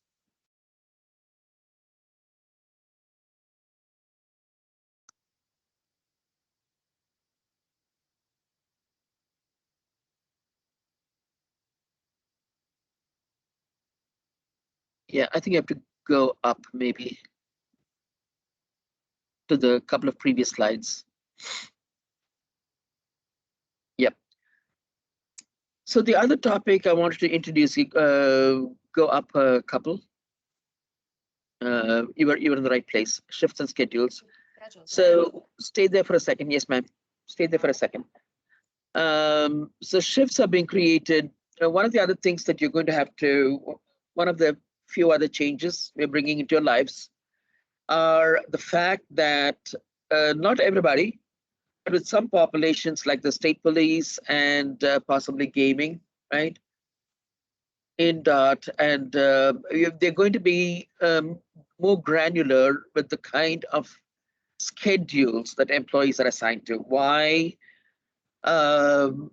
Schedules because of the integration with between time and labor and absence management. Remember, schedules are going to be important to drive the eligibility. You can't be a 7.5-hour worker and then be crafty and enter 8 hours of vacation in the hope that you can get paid vacation for 8 hours, because the system will validate against what you're scheduled to work. And the system does that very well, as we've tested over the years, over the last several months. So what the project has done up to the point that up to the point of going live, the project has worked with GMIS, with ISP, and with my team, the Accenture team, to create as many distinct shifts. Employee works 7.5 hours, there is a shift of 7.5 hours. Employee works 8 hours, 8.5 hours, 9 hours. That's called a shift in PeopleSoft. And those shifts are being configured, have been configured in the system based upon today's knowledge of the moment. We've configured every distinct shift. In PeopleSoft, a shift is then folded into what we call a schedule. And the schedule is a pattern of off days and work days. So most people are Monday to Friday employees working 7.5 hours a day, and then they have an off day on Saturday. The week begins on a Sunday. They're off on a Sunday. Then Monday, Tuesday, Wednesday, Thursday, they work a 7.5-hour shift, and then on a Saturday they're off again. So that is a schedule because it rolls a pattern. It goes through a pattern of off days and shift days.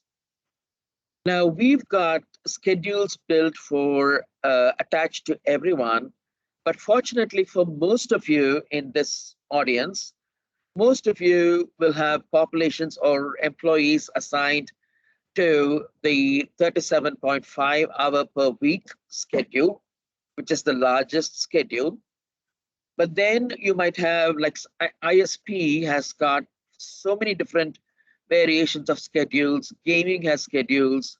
The INDOT has got schedules, and many of you have alternating work schedules, and that determines it's important that they're assigned to the correct schedule pattern.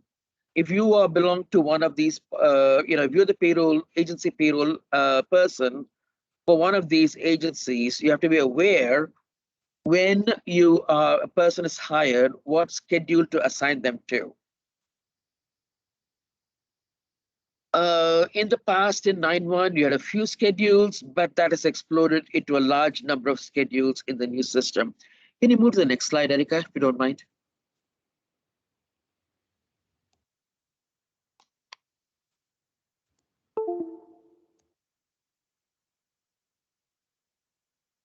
Can you go one? Actually, I can just go into the system and show this. Don't worry about it. I'm sorry. I don't know why it's freezing up on me. Oh, there we go. Yeah, it's happening to everybody. My mouse doesn't work sometimes. Okay, but there you go, Murphy's Law, right? So you see what I've got here on the screenshot. I'm showing a shift. This is what I mean by an elapsed shift. It's just 7.5. It's in the system. You guys don't have to do anything with it. If there is a new shift to be set up, agencies will, this is the group that will do it, right? They will request it. Yeah. Right. So they will, you guys, if your managers tell you that they're going to hire a person who's been asked to work 9 hours a day, 4.5 hours, 4.5 days in a week, it's a specific schedule that's not in the system, then you'll have to take a look at the schedule area, which I'm showing right now, and then request may open a ticket with GMIS to have that shift, that peculiar shift, and your peculiar schedule set up in the system. Sometimes you might have a 9-hour shift in the system, but you might not have a schedule pattern where an employee, works like Monday, Tuesday, Wednesday, takes Thursday off, and then works Friday, and then takes off on Saturday, works a few hours on Sunday. So something peculiar like that. Not all your populations will do that, fortunately, but people in my past, It's been people in hospitals, law enforcement, can come up with peculiar shifts. So you're going to get the request for that shift and schedule from the line manager who's negotiated that with the employee, and then you're going to open your group will open a ticket with GMIS as you've been doing forever, and GMIS will set it up and notify you that shift has been set up, and you can assign the person to the schedule.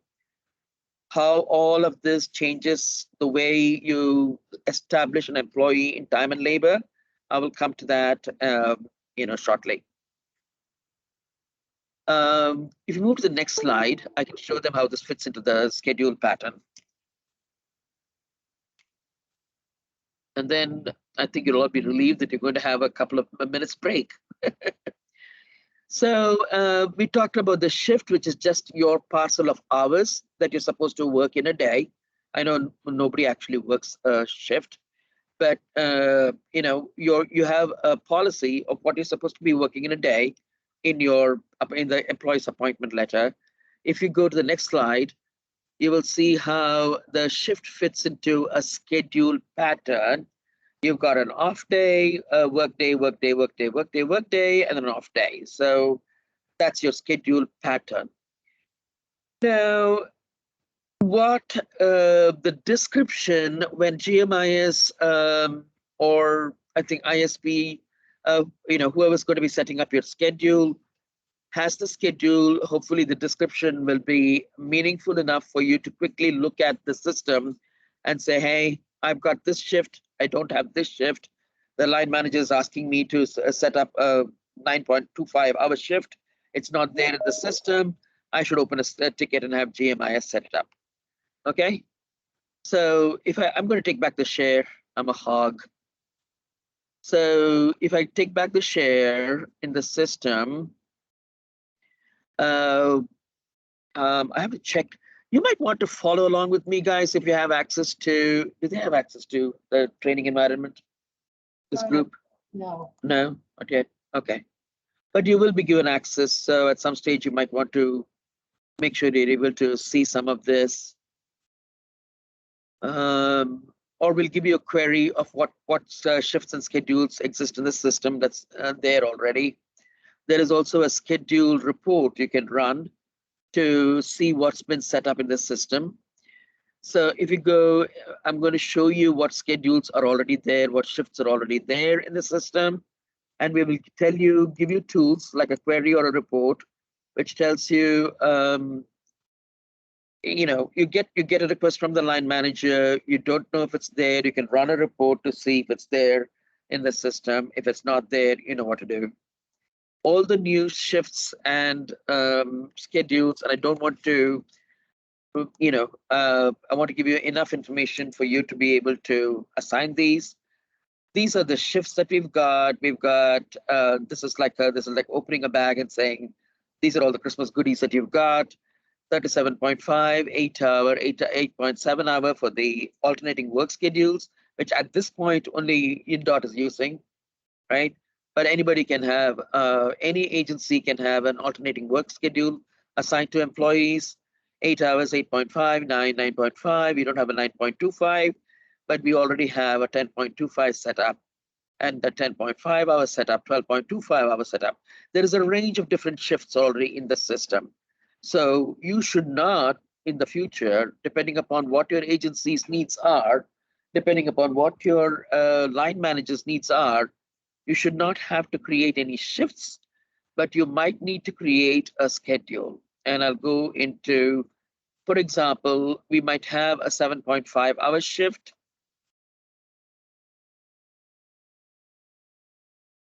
But the 7.5 hour shift that we've got for this guy here, this is the most common shift that we've got. SOI 37.5 hours per week. This is the most important, well, it's the most common. I'm just going to just this. There you go. So this is going to be your, most people are going to be assigned to this shift and schedule. and where I showed you on the PowerPoint, we've got the pattern of off days and work days. This, the way your payroll and time period roll, your first work day of a 7-day pattern is always a Sunday. So you can assume that the one you see here, the day one you see here, is an off day, because in this particular schedule pattern, it is going to be a Sunday or an off day. But if you look at some of the glorious ones that we've got for ISP, you can have a work day, and then a off day, off day, off day. So you can have any number of shifts. You might get your manager coming in and saying, this particular person is going to be off on Sunday and Monday, but starting his working on Tuesday, going through to Saturday. So if you get a peculiar shift like this, peculiar schedule like this, you don't need a shift because your 7.5 is already there, but you need a schedule because the flow, the way the work pattern flows is not in the system. Make sense? Is that all going down, or is it like, am I talking Greek or Latin?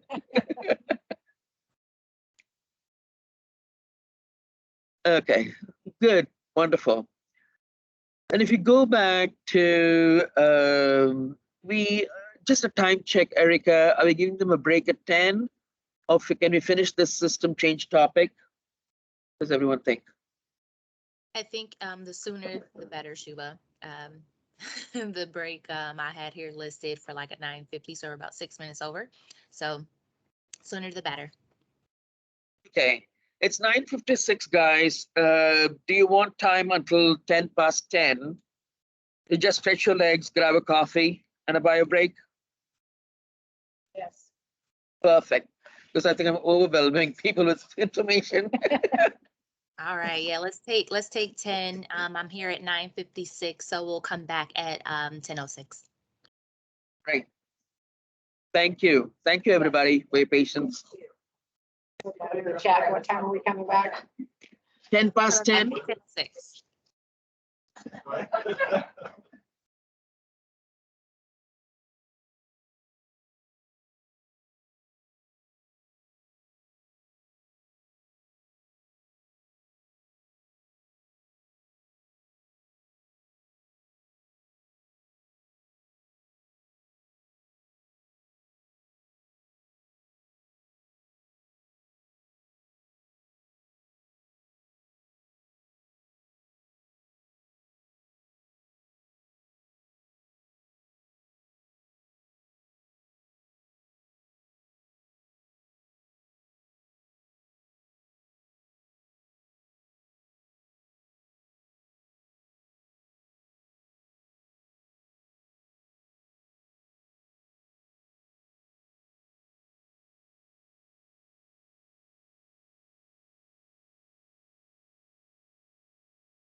All right, it is actually 10:07, so we gave everybody an extra minute.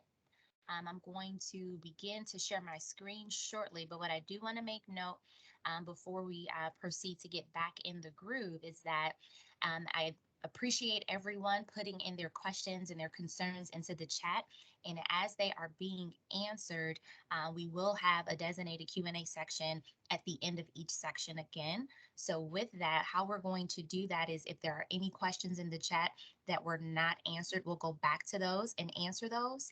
And then we'll circle back and look for any hands that you all put up. So raise your hands if you have a question, you can unmute and we will answer them at that time so that Shuba can kind of keep the ball rolling here.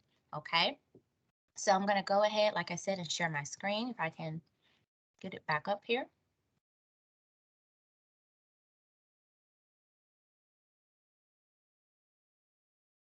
Sorry.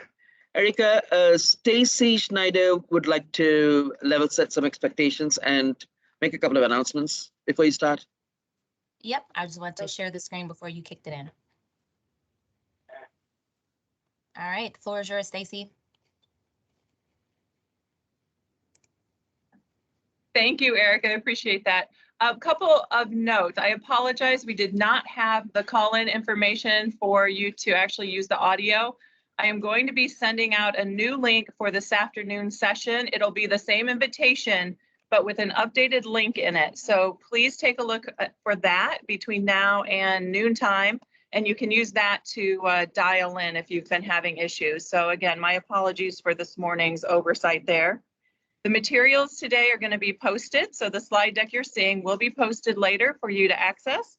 We'll also be accessing, posting a recording of this for you to go back and watch again, because I know that's exactly what you want to do every evening.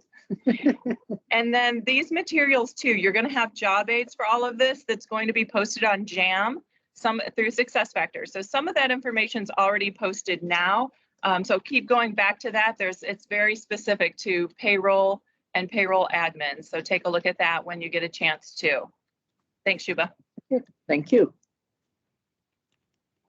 Okay, the questions, the last question with respect to shifts and schedules were, would agency payroll be able to see the shifts and schedules?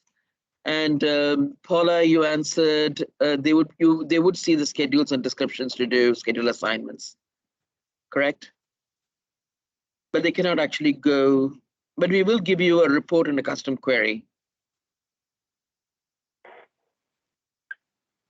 Well, was that Cynthia? Does it answer your question? It's right at the bottom. Okay.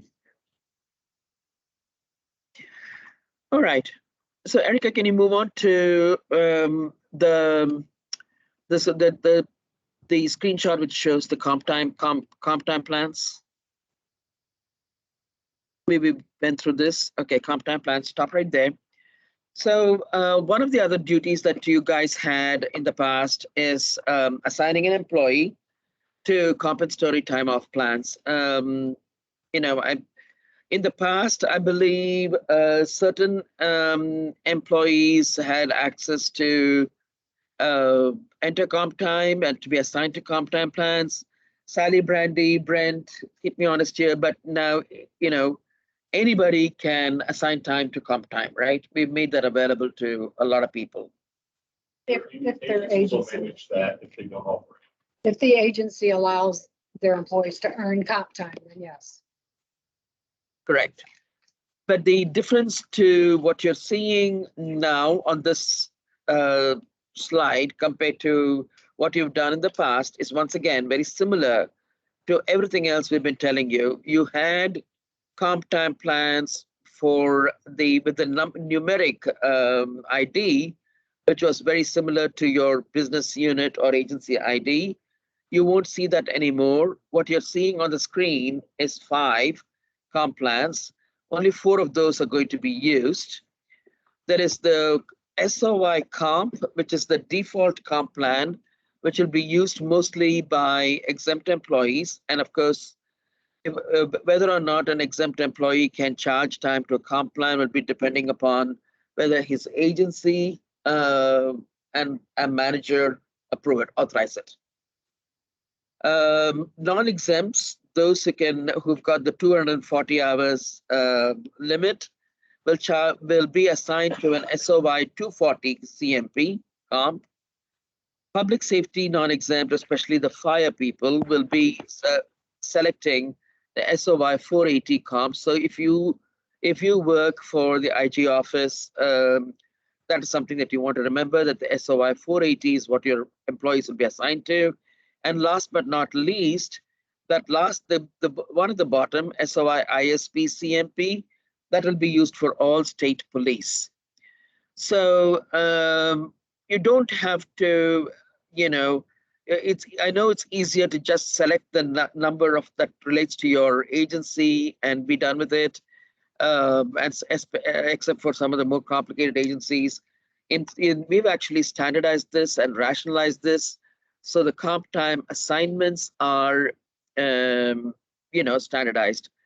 Can you flip to the next slide, Erika? Okay, so I'm just showing you the anatomy of one of these comp time plans. This is a non-ISP comp time plan. So the time reporting codes that you are associated with these comp plans that we set up many months ago are the CERN-D, the CTKN, and the CMPHL. Okay, so I know I'm going to have confused you a little bit, because in the past I said comp time will be earned within the time and labor module. Comp time will be taken in the absence module. And Ken, Lavinia, Sally, if you need to pipe up, chime in, please do chime in.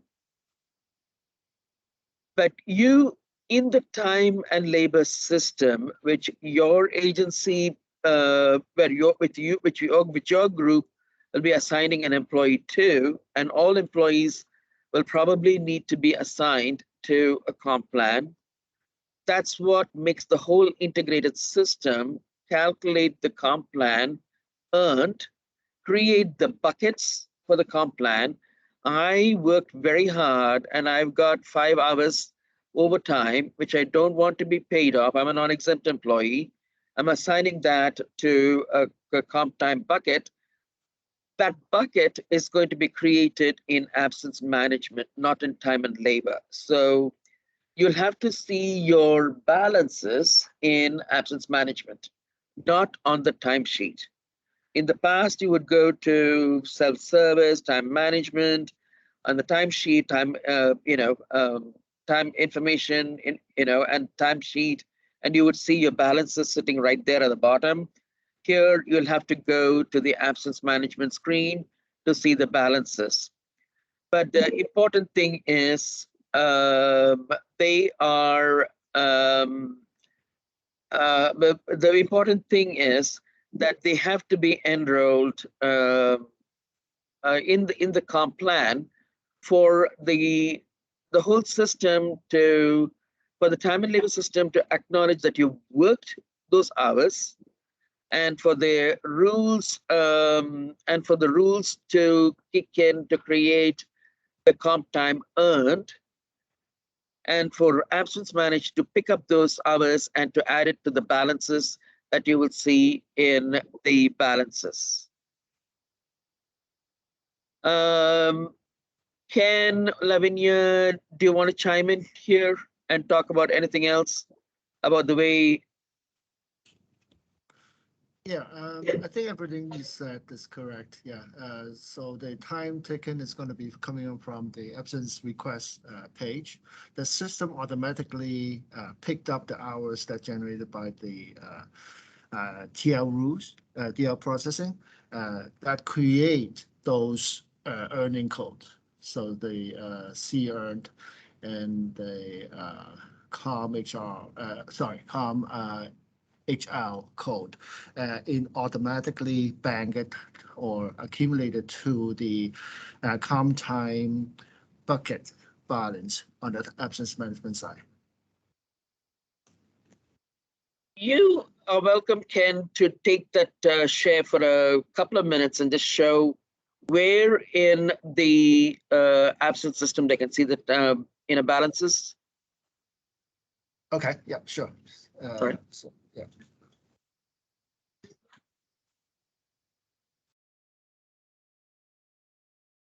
Just going to put mine on do not disturb.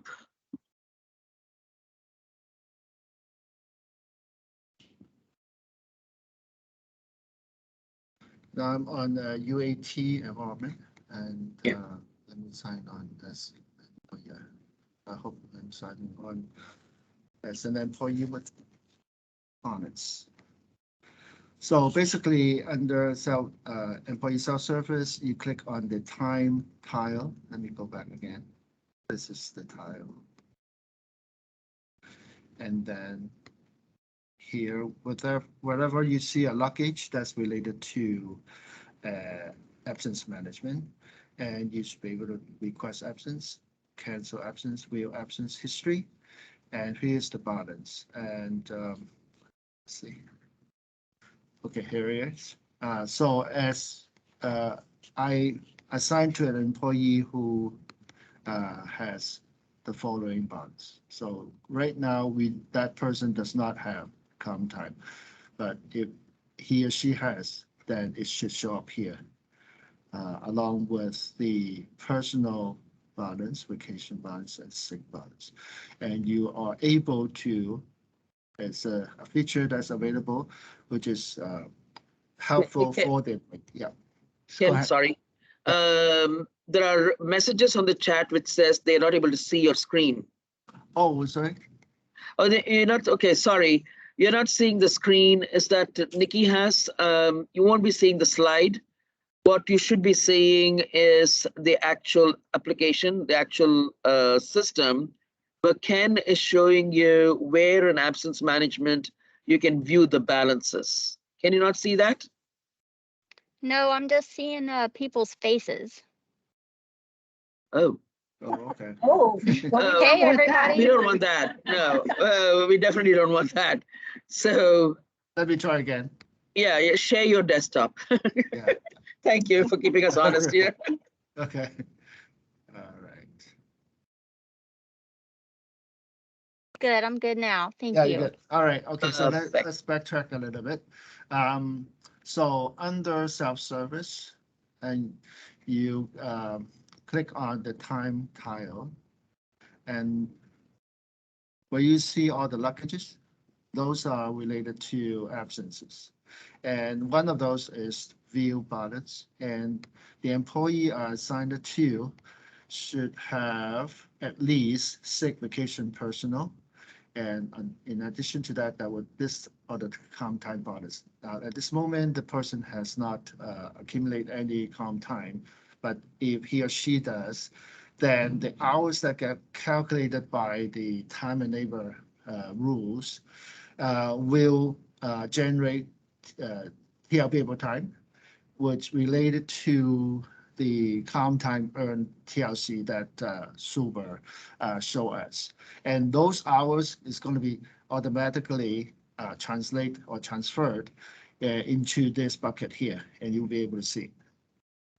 So the balance here we have is as of what we currently calculate. It may have some deviation depending on the timing of the process and when do you see this balance show up here. But the differences could be very minimal because the system is being processed on a nightly basis. One additional thing that is beneficial to us is the future forecasting capability.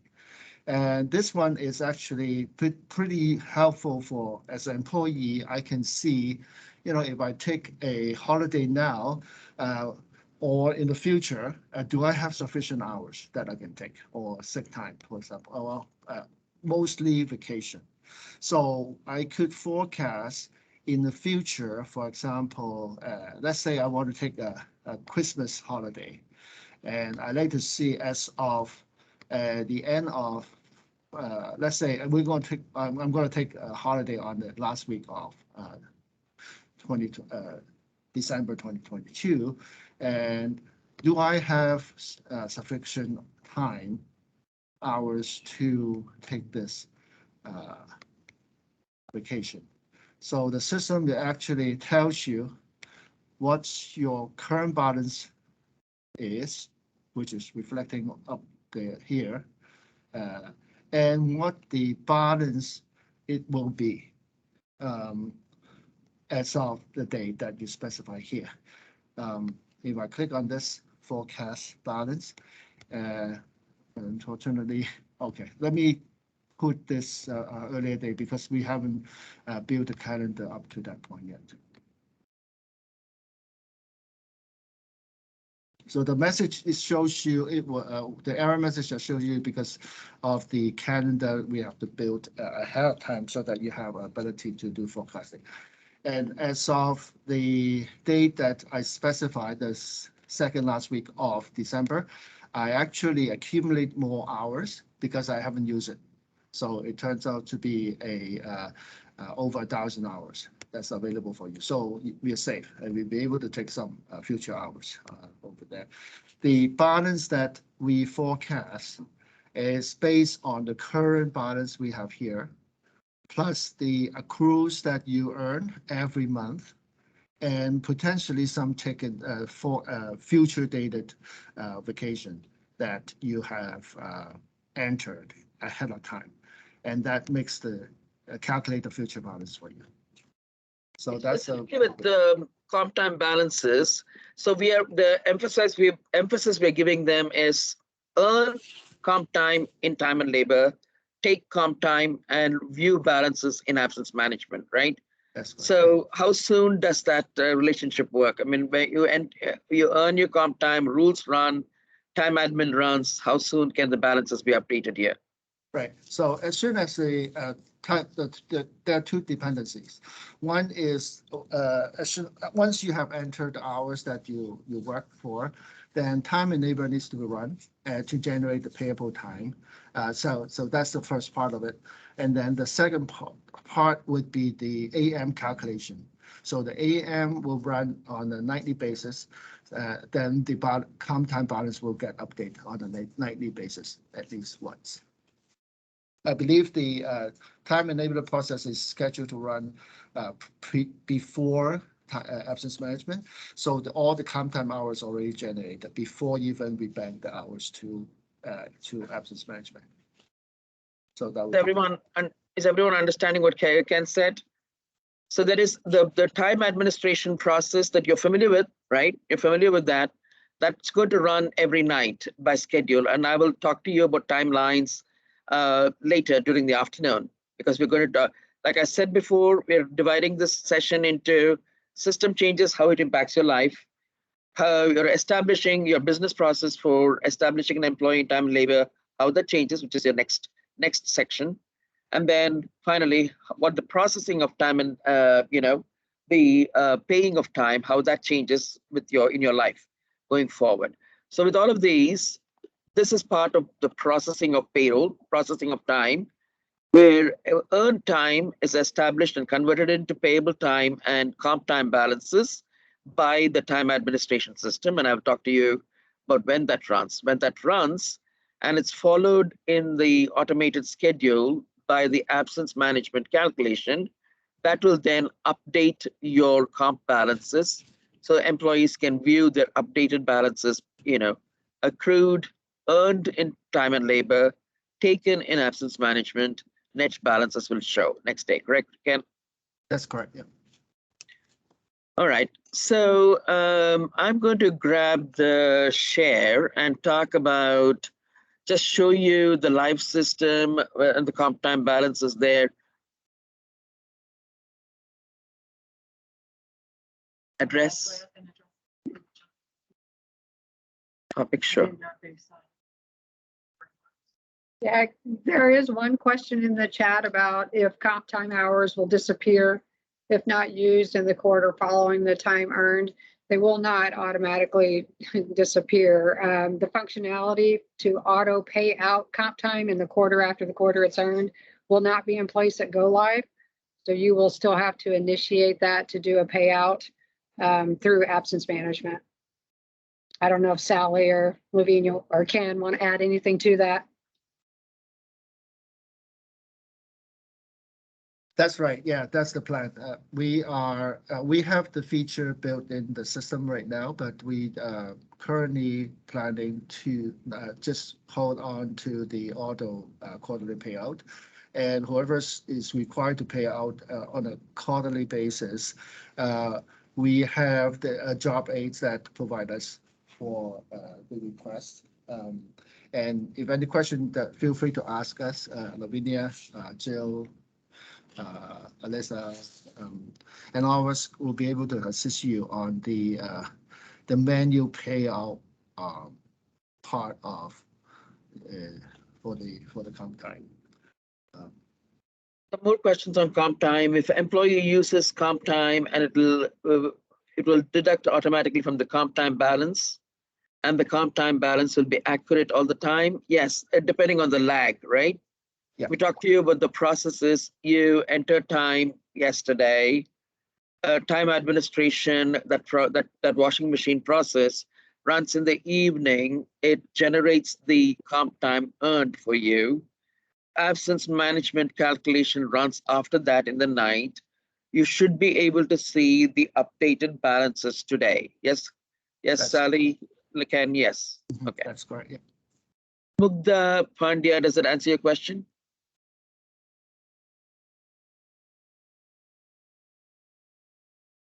And then there is another question from Paul Minnis.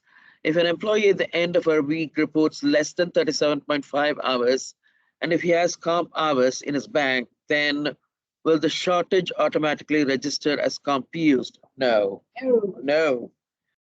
So payable time will create the Judd or Missy, you want to talk to your testing on this? Time recorder, it just means that you get paid for the hours you record.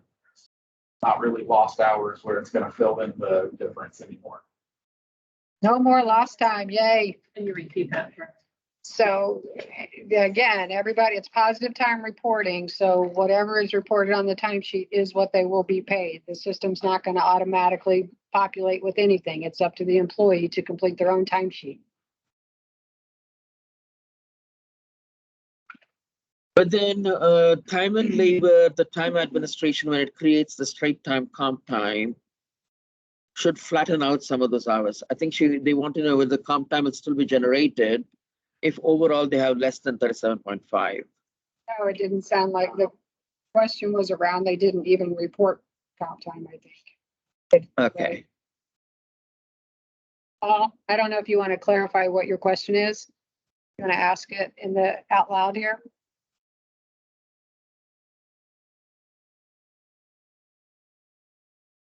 I don't know if he's showing out of office. It's offline. Okay. Yeah. That the question was around whether it would automatically be assigned so that they meet their scheduled hours. And we are not doing a true up where we automatically put anything on the time card. So that if they wanted to use comp hours, they would have to indicate that. Yes. Through absence management. Thanks, Brandy. That's how we interpreted the question too, but just wanted to make sure. Yep. Okay, and somebody's saying yay, which is great, sounds good. So let's pick up the narrative again. And Erica, I think I can just finish the system changes and then go on to just segue organically to the employee system changes, if you don't mind. So guys, I'm going to show you, the comp time plan, how it's set up, and I think we've already covered that in a fairly in-depth way. But then we will segue to how you'll be setting up an employee, assigning the schedule, viewing the comp time, schedule assignment and comp time assignment, and then some of the other changes that we're making in the system to the time reporting codes. So here we've got a lot of changes happening in the time and labor system, and we've talked to you through most of them. They're not you'll have this recording and you'll have the notes that I've inserted in the recording for each of these slides available to you.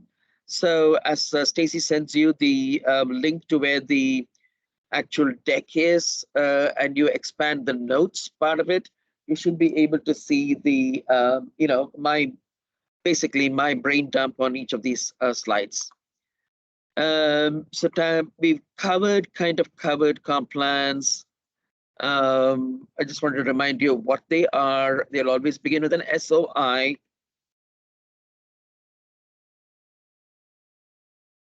And the ones that you have to worry about really are SOI 240 CMP, 480 CMP, SOI comp, and SOI ISP comp, a CMP. Those are the ones that you will be assigning. From the way where you go to assign them is one of some of the questions coming up. It is still exactly where it used to be, and that was under time and labor. That's the route they take, right? Navigator and then time and labor, enroll time reporters. Yeah, and comp plan enrollment. Right. So if I want to pull up somebody, give me a number. 705. Which is yours? Brent. Brent, are you even allowed He comp is my time? testing person. We don't let him have comp time. Yeah. But he does. He does. Right? Yeah. He He has does. the option. We just don't approve it on his time. Yeah. We limit him in the office. Yeah. So this is where you still will go to assign a comp time. I'm going to ask for you to do, and I'll be going into, everything that an employee has to do, with the assignment of establishing an employee in the system. Is basically to show you, if you need to, let us say Brent is moving to ISP and you want to, I'm just playing here, right? You just, you do the plus sign and you inactivate him from SOI comp as of the last day worked in AOS, and then move him to the effective date of the new comp plan and basically change it to SOI ISP. But always remember that you have to select an SOI ISP. I'll repeat this when we come to the section 2, where we're going to be talking about employee setup changes brought forward by the by the system changes. Now, Erica, we've got a couple of slides, if I remember, on the time reporting codes. So you might want to pick up the system changes again, and we can talk briefly on the time reporting codes. I'll stop sharing. So within section 1, we still have the, I believe we've got 2 slides on these, the time reporting codes.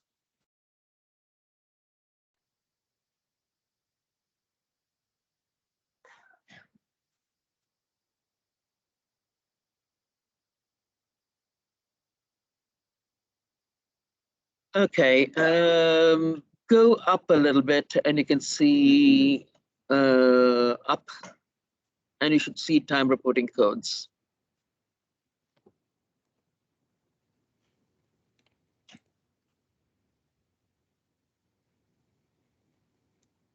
A couple of slides up. Where it says system changes, you'll see the time reporting codes, a couple more up.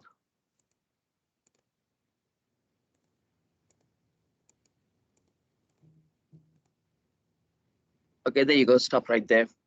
Yep, stop right there. Go up 1.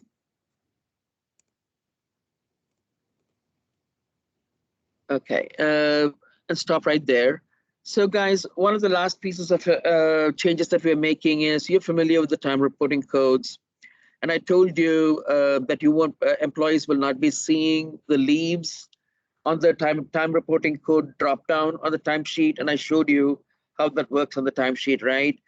Now, the way we're making this happen is to basically, interface the time and labor system with the absence management system, and the way the hookup takes place is by this field right here, that you see, the mapping options, map to absence management.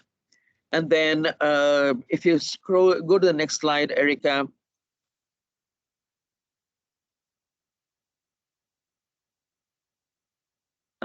You see how we are also hooking the time reporting code is pivotal in joining the absence management system to time and labor, and also joining the time and labor system to payroll. You see where we're mapping this particular time reporting code, which is VAC, to an absence system, because absence needs to understand that any request you're making in absence flows to time and labor as payable time. Otherwise, it's not going to flow to payroll. So on the time reporting code, what we are doing, well, you will not be doing the troubleshooting of this, but you will be opening a ticket for GMIS. It's important if something is not available, not going to payable time, at least you have some of this background. You'll have some of this background when you're working with GMIS into troubleshooting that particular ticket. But the time reporting code is where you're hooking up absence to time and labor and time and labor to payroll.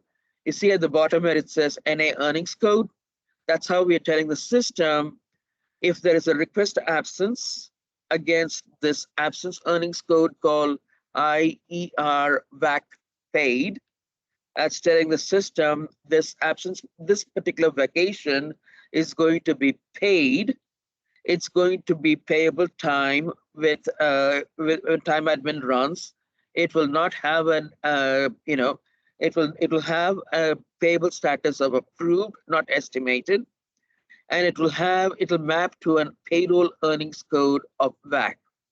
So when AOS Payroll, our wonderful Paula and Shannon, load the time to pay sheets, there is an earnings code which is mapped to this vacation time reporting code, which will grab that transaction and say the 7.5 hours of VAC that the employee requested in absence management has gone over to payable time and has gone over to payroll, right? So that all that engineering is happening here in the time reporting code section. I think we've covered all of the system setup slides, Erica. I'm going to show this in the application, and then I'm moving on to section 2. Does it work for you? Hey, Shu, but before you move to section 2, I just want to be sure that we've answered everyone's question. I know we've had some dialogue a bit here in the chat, but just before we move to section 2, just to make sure we have our Q&A to answer any outstanding questions. Okay, one of the questions from, yes, Judd answered that. Is this going to be done in the system? Comp plans, I think, Marianne, you're talking specifically about comp plans and about converting. Converting over, yes. All the comp plans assignments based upon that routing, the mapping rules I told you about, if they are exempt, SOI comp, non-exempt, 240 CMP, public safety, 480 CMP, state police, ISP CMP, all of them beginning with SOI. That mapping logic will would have been applied by the conversion, so current employees would be converted already, and you'll have a chance to look at them. And Kim, you said, will there be a manual or job aid day one? There is a job aid on comp plan assignment. I was looking to see if it's already posted. Paula's checking to see where it's posted. There will be one, Kim. I just was checking to see if it's already out there. Any questions that we have not answered, feel free to unmute. We are all one big happy family. Don't be nervous. Just ask a question, and we're setting aside this to get through the first section. Hi, Paula. This is Latoya. Can you tell us where the job aids will be available at? Once they're all approved, they're located in success factors in the JAM section. So if you go up to, but JAM's kind of new. I don't know if you all are familiar, but I was not. But when you go into success factors, if you go to your home up at the top and click on that, you'll see something that says JAM. And when you click on that, go to the bottom of the page and there's a rectangular tile for PeopleSoft 9.2 job aids. You click that, and then there's separate folders for the individual modules. And the approved job aids will be placed in there. There are several job aids already out there. I don't see the one yet for comp time, but they will be out there. I think we built one. Let me go back and check in the development folders. We do have one, yes. Okay. Tandy needs her question answered. She doesn't have a microphone. Her question was, will there be a way to not pay out comp time quarterly, or is that not an option? Ken answered that, right?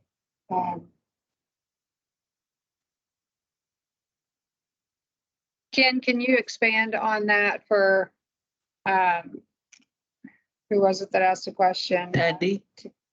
Yeah, Tandy, regarding can they be excluded from paying out comp time? Yes. So right now, the automation is gonna put on hold. We have the features available already. We just do not want to roll it out at go live. Or anyone who would like to have the comp time quarterly pay down, it will be through a manual process. So once that we bring that the automation go live, then there are two ways that you could exclude individuals from receiving the comp time automatically. One is by business unit. Secondly is by pay group.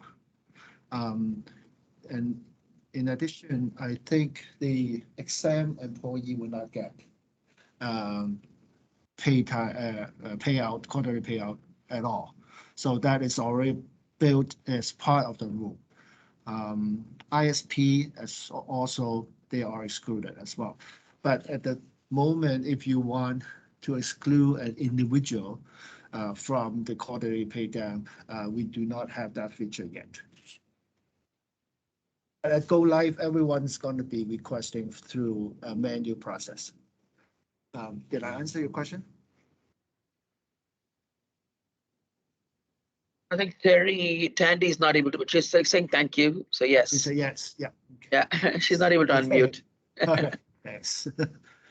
And then I believe it was Terry Heineman wanted to know who can talk about the pre-populated schedules. And Missy volunteers.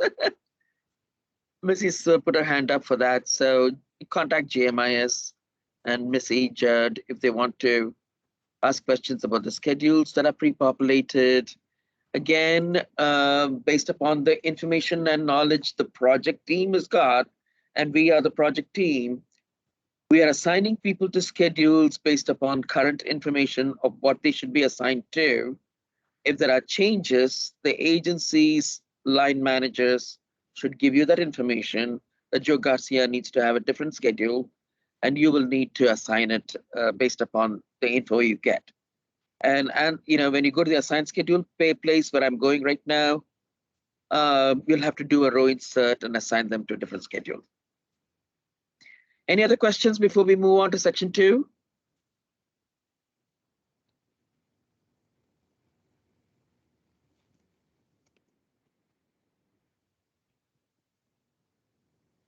Okay. And then there is one from Linda Hunter. Just one second, Erica. All our employees, whether non-exempt or exempt, are entered in a comp plan. If exempt employees are currently enrolled in comp plan, they will stay in a comp plan once transferred.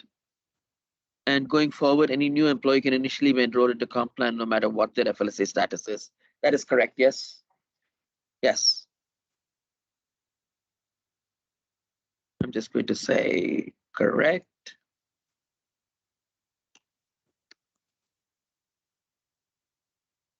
Hi, Shuba. This is Courtney Everett from the Otter State. I have a question for you and Paula, just for clarification on the timesheets for approval. Is it weekly approval by managers or once for the biweekly payroll? It should really be a bi-weekly approval, unless Courtney, from your side, you think that should be weekly. What we've landed on is one approval per pay period. If they approve weekly, will that impact the ability to go back and make modifications later? No, it won't. You can always go back to the timesheet and make modification within the current pay period. Until the deadlines are met, right? Right. Yeah. So the benefit of approving weekly is that it will pick up in payable time, and then the agency finance would be able to view all chart fields, so the defaults and speed types that were attached to the employee's time. If they don't, if it's just reported time, they're only going to be able to see the speed type assigned. So if there are managers or finance that want to review what people have charged, it may be better to do a weekly approval by managers.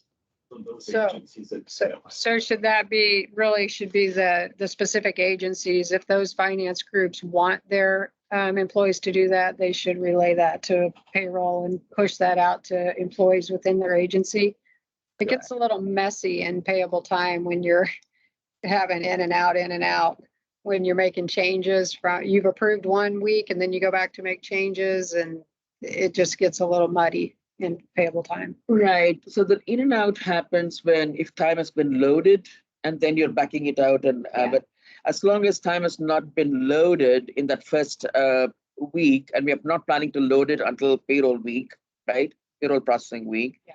So it will be possible, especially for the employees, especially for the agencies rather, which really want to query the projects that the employees are assigning to approve by the end of the first week, and then approve again the second week when it shows up.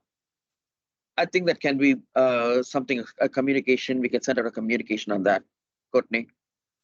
Okay, so But I maybe understand some your of the point. larger agencies like NDOT or DNR or FSSA would like to do. Okay. Yep. Thanks.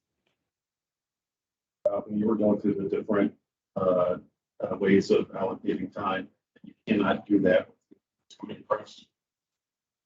through that earlier, we were talking about. Reallocated. Yeah, and I just didn't know if that group that. Right. I didn't know if that was covered. We're going to get into the processing of the time. So right now we're talking about system changes. We're moving into establishing an employee time and labor, and then moving into processing time. So at that time, we'll just talk about the allocating of time. So did everyone understand this back and forth between Courtney, Paula, and all of us? What the question was, the sequence of events in this new system is that time has to be entered, time has to go through, time has to be approved by the line manager. And the way we've created the system is that time will go by workflow, automated workflow, to level 1 manager. If your position reports to Paula's position, then Paula will be level 1 manager. And if Paula's position reports to Brent's position, he will be level 2 manager. So if your reported time will escalate to level 1 manager and then level 2 manager if level 1 manager is off or the position is vacant.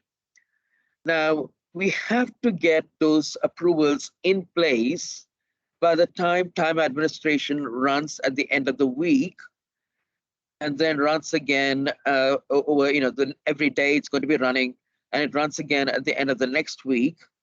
By the time the very last piece of time is entered and approved, everything has to have a status of reported time approved for time administration to take place.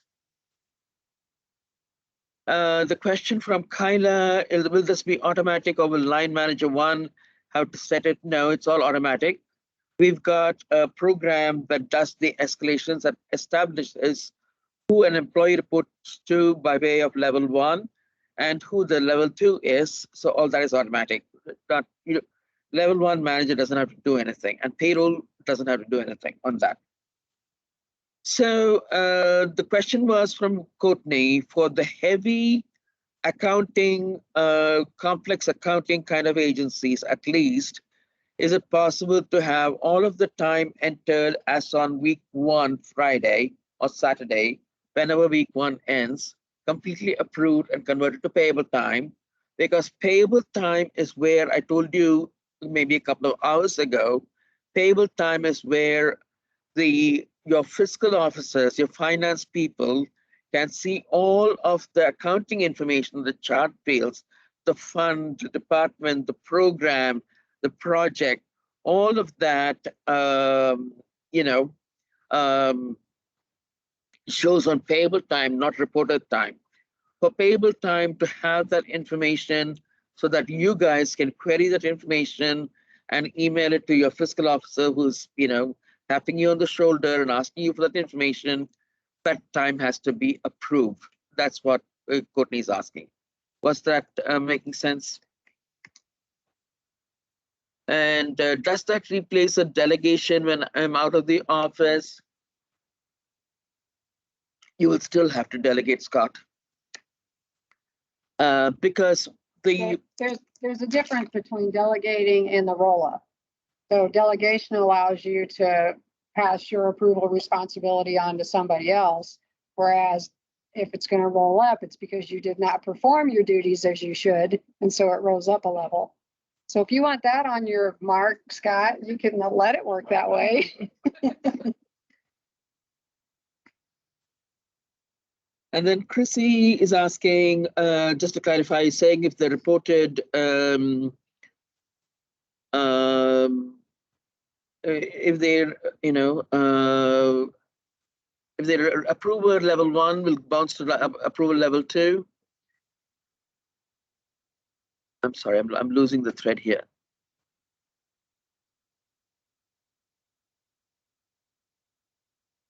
No, the absences will be auto-approved. Brandy's answered your question. And Pam is asking, when does the roll-up happen? So the rules we have built into the system is that your position that reports to position has to be vacant. It doesn't have an incumbent, or the position incumbent is on leave or just been terminated. There is a timing issue. Then the roll-up will happen to the next level. Pam, did I answer your question? That's how we built this approval escalation system. Yes, Shubha, that does it. I just wanted to make sure it didn't happen. I thought I heard Paula say if the manager, the direct report did not approve it, it escalated up to the next level manager for approval. That's correct. So then I'm confused. What time on Tuesday would that occur? Oh, do we know that? So we haven't built that calendar in, but if the level 1 manager and level 2 manager have not approved, then Missy, can you talk about the monitor approvals and how that can still be redirected the way it is redirected in 9.1? That piece of the functionality we are still keeping open. You can go ahead and delegate it over or reassign the submitted timesheet. You can delegate it over to or reassign it to another manager for approval. And even so, that roll up, I mean, if it's going to roll up, it's not going to roll up until Tuesday, will it? Yeah, we'll have to define those times. Like Shubha said, I don't think we've attached that to a timeline calendar yet, but yeah, but payroll can go ahead and reassign. Like if a manager's out and they forget to set up a delegation, they could go into monitor approvals and reassign a timesheet over to another manager. In best case scenario, we remind the managers when they're out of the office to go ahead and set up the delegation, but you still have the same capabilities, the same navigation to use the monitor approval page in order to reassign a timesheet. Right. But, and that will be agency payroll doing that, right? Yes. Okay. Well, but they said we didn't give them access to monitor. We'll circle back on that. Sorry. Okay, I think as far as possible to answer Scott's original question, you should delegate if you know you're going to be absent. The approval escalations work in a particular way, and We are not encouraging anybody to just not approve just because they don't want to. The escalation works to check your position at that, whether your position is occupied or not. Absences will be auto-approved by the time they come to payable time, by the time they come to time and labor payable time. So absences are work in a different way. And Brandy's showing the delegations pictures. So the delegation rules are also in place.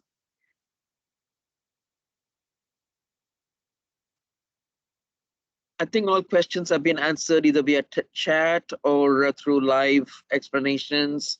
Is there anyone whose questions have not been answered? We'd like to move on to system setup and how that changes.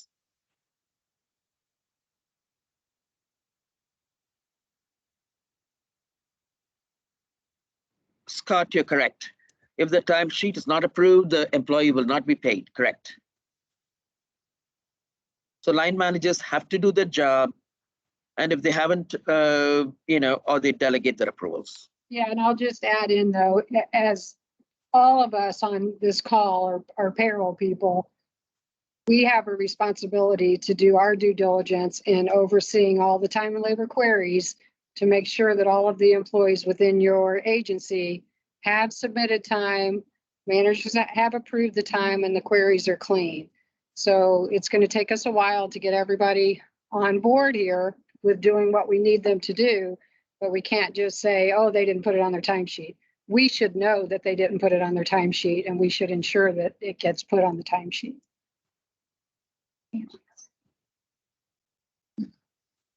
Angie, I don't see that on the chat. Do you have a question, Angie?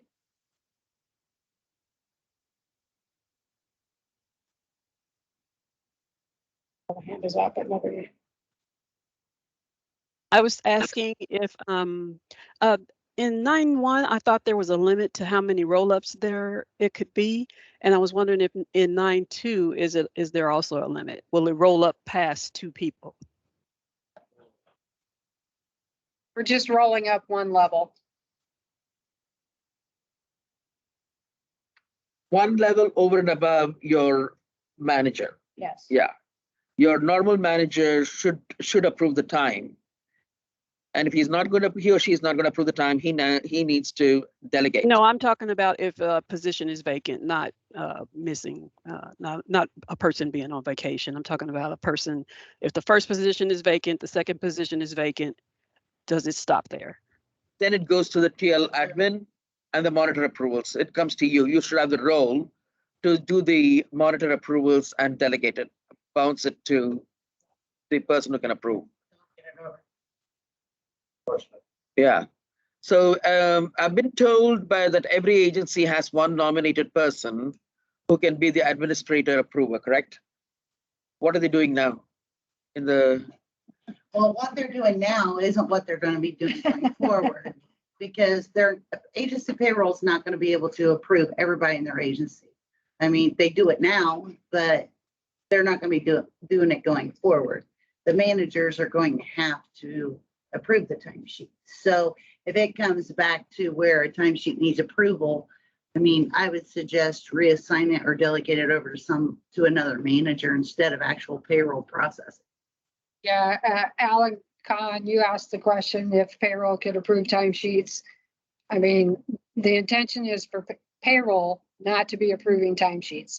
You do not have firsthand knowledge of whether or not that person worked, and that is what State Board of Accounts looks for. So we need to make sure that it's the managers that are doing the approvals and not agency payroll. Some more hands being raised. Everybody's clapping, which is very good.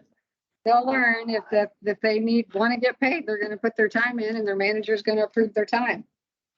Yeah, it's all about accountability. Any other questions? I can see some hands raised. Zach Wampler. Zach, you had a question? Okay.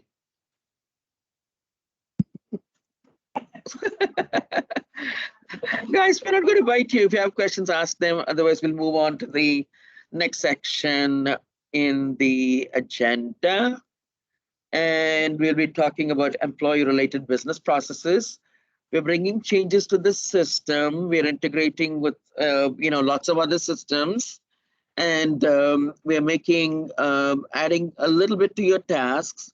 But by and large, what you're doing now would be broadly what you'll be doing in the future. 3 major tasks, and I'll get a little bit more granular to help you understand how this should work, right? So you are the agency payroll person from your life in the new world perspective. Whatever employees have been assigned to in terms of work groups should be assigned to at the start of this new, when we cut over to the new system on May 10th, right? The first payroll we will be processing is a payroll period ending May 14th.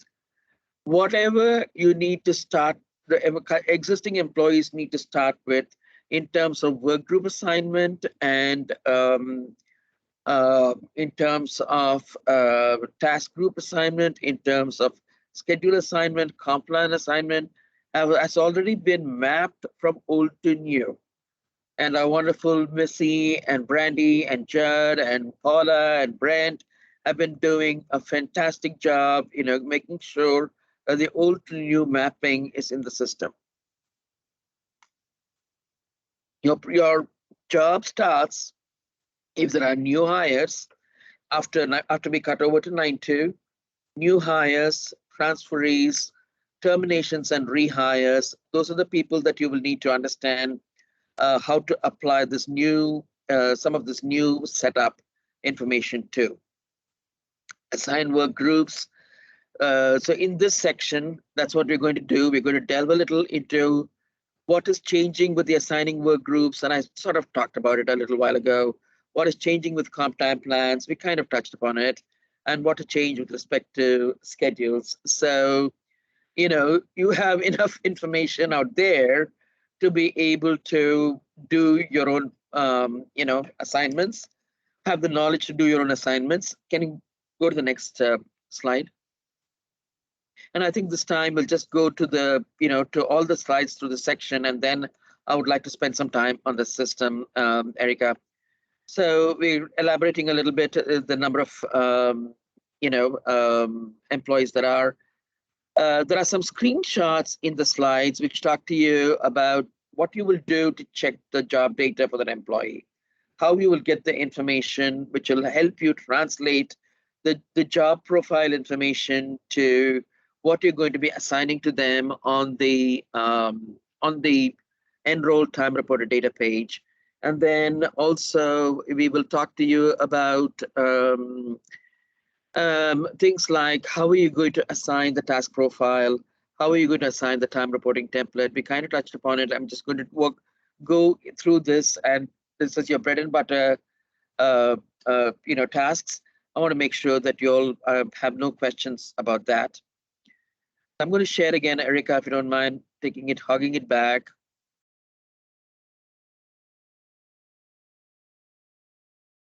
Let me see if there are new hires I can use. So normally the route you will take is to find out, who you've got in your system, right? Enroll time and labor, enroll time reporters, create time reporter data, and you will be looking to see who's there. If you have an employee who's been hired, you'll probably be able to see that in the system. You will be told by your employee, you'll be told by your HR people. That's the route of communication, correct? That the HR people will tell them that for your enrolling 5 new people and they need to be in the system. Your payable start date, you know how to set it up. It'll be the pay period start date based upon what you know to be the start of the next pay period. And you already know that, they already know that, correct? This case, let us say in this case, in the system, the next payroll starting date is, I believe, February 6th, right, Shannon? Or is it March 6th?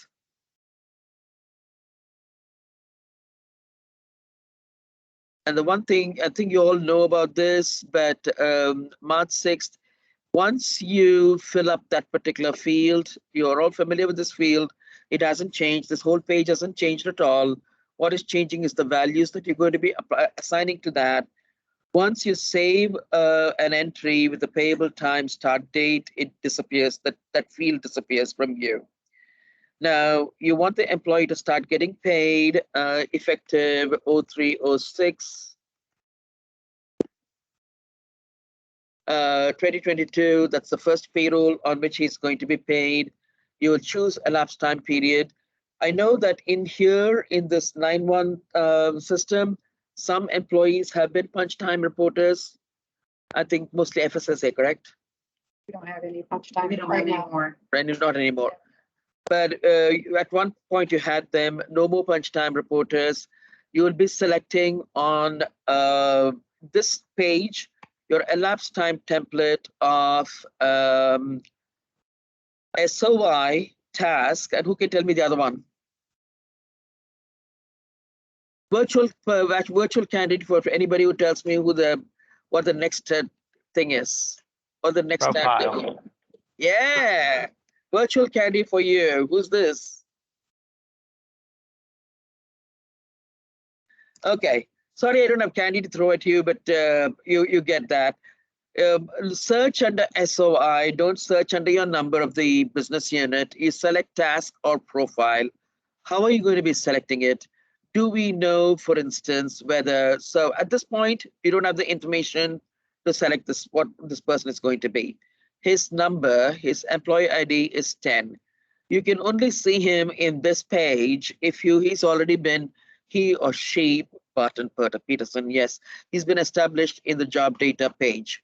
Do a new window, go to job data, and you have access to job data, correct? Yeah. Yes. So you all have access to job data. Go to workforce administration, navigate a bar, workforce administration. You probably have only read-only access, job information. And the current philosophy is that if they are on in job data, look at what their FLSA status is, right? Now I'm pretending that this guy has been terminated. We just have to rehire him, I guess. We'll remove the terminated row, but let us pretend he's not terminated. If we go into the job information area and click on this USA, you see how the FLSA status is professional. Now this thing is not going to help me save because he's not an active employee. But if he were an active employee, what you would be doing is your FLSA status is professional, which means he's an exempt. And as far as today's strategy, at this point in time, the way we've created the data for everybody is if their FLSA status of exempt, we're putting them in SOI profile. And if their FLSA status of non-exempt, we are putting them in an FLSA status of SOI task. Now, Courtney, you've been dealing with the agencies and that might change, correct?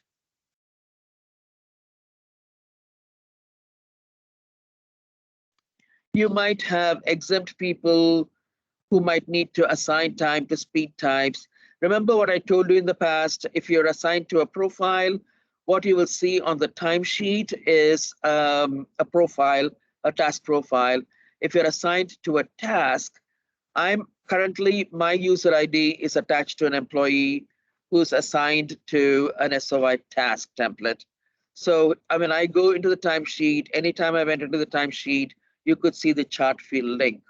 If I assign myself to a person who on this page, the maintain time reporter data page, is assigned to a profile, on the timesheet, I will see a task profile field and not the chart field. Is that making sense? Then your SOI, the time period ID is still SOI PAYA. We are not changing that.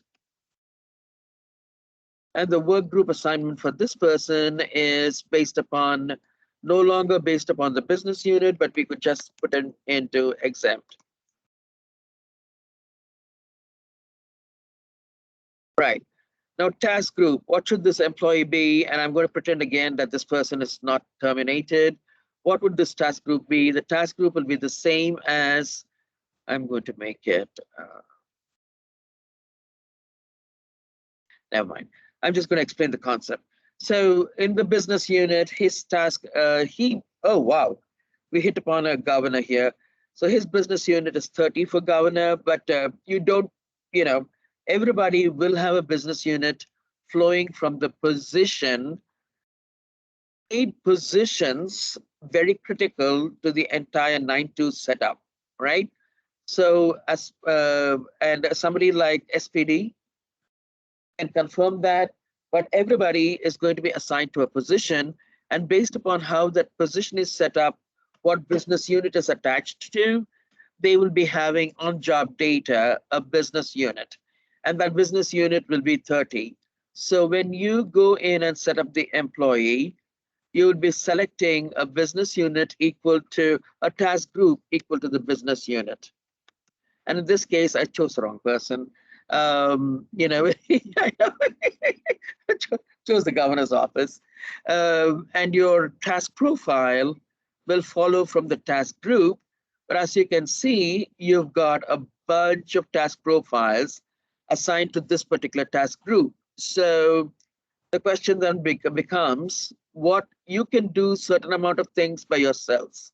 You can select the time reporting template, you can select the work group, you can select the time period, no problemo.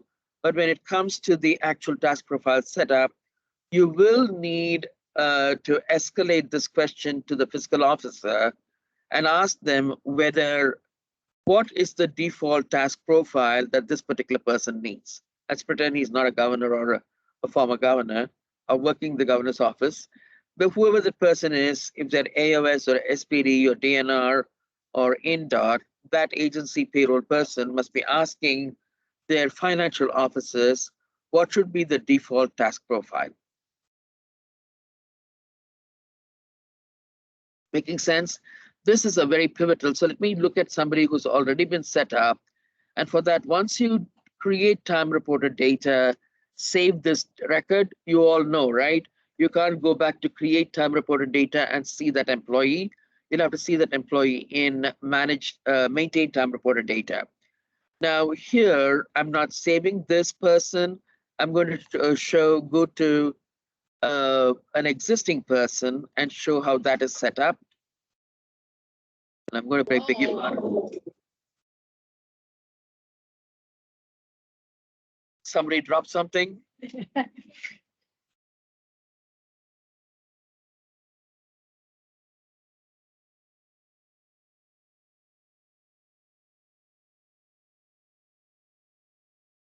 going to show my favorite person again. Sorry, Shannon. So if you look at this established person, she is assigned to SOI task, time period. There's no punch time template. It doesn't have to show. Time period is SOI PAYA. Work group is SOI WKHR because this person is a non-exempt. In on-job data, this person is a non-exempt. And the task group is 50 because her business unit is 50. And the task profile, you probably don't have the information on what the default should be for that person, but you can be assigned that by the fiscal officer so that you know this default is going to cut in, whether a person is a profile person or a speed type person. If they have a default, they don't enter anything on the timesheet, this guy and the chart and the accounting information associated with this guy, the task profile ID, that is what is going to be charged. This person's payroll is going to be charged to that accounting information. And this group here is active and engaged, which is, I'm surrounded by AOS payroll administrators and payroll managers. And they are very aware of this because they'll be working with the AOS finance people and your agency's finance people to make sure that these defaults are kicking in correctly. this is a fairly important piece of what you'll be doing next. And you have been familiar with this page, right? You're all familiar with this page. What we are introducing by complexity is the work group value. The task group value potentially could get more granular. You may not easy peasy just select an employee and assign him to 50 task group. And you won't just put in 50 00050 on the profile. You will have a task profile which is 10-character code like this, and the 10-character code means something to your fiscal officers because they set it up. The finance team set it up for you to make sure you're assigning it to your employees. Any questions on this? I mean, I think we can afford the time to answer any questions, which is an important critical piece of the implementation we've done.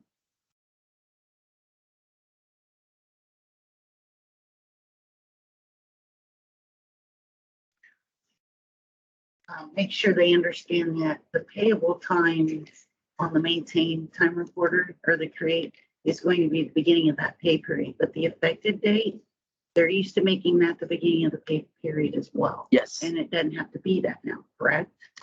Because it's going to be based on when that person was physically hired in, isn't it? Right, but the payable time, since both have to be usually are equal, because if you were hired 3 days into the pay period, that system won't even allow you to save unless the effective date is equal to or after the job data hire. So you're hired in job data first, only then the create time reporter data will show that employee's data, right? So your payable time start date could be after the hire date, but not before the hire date.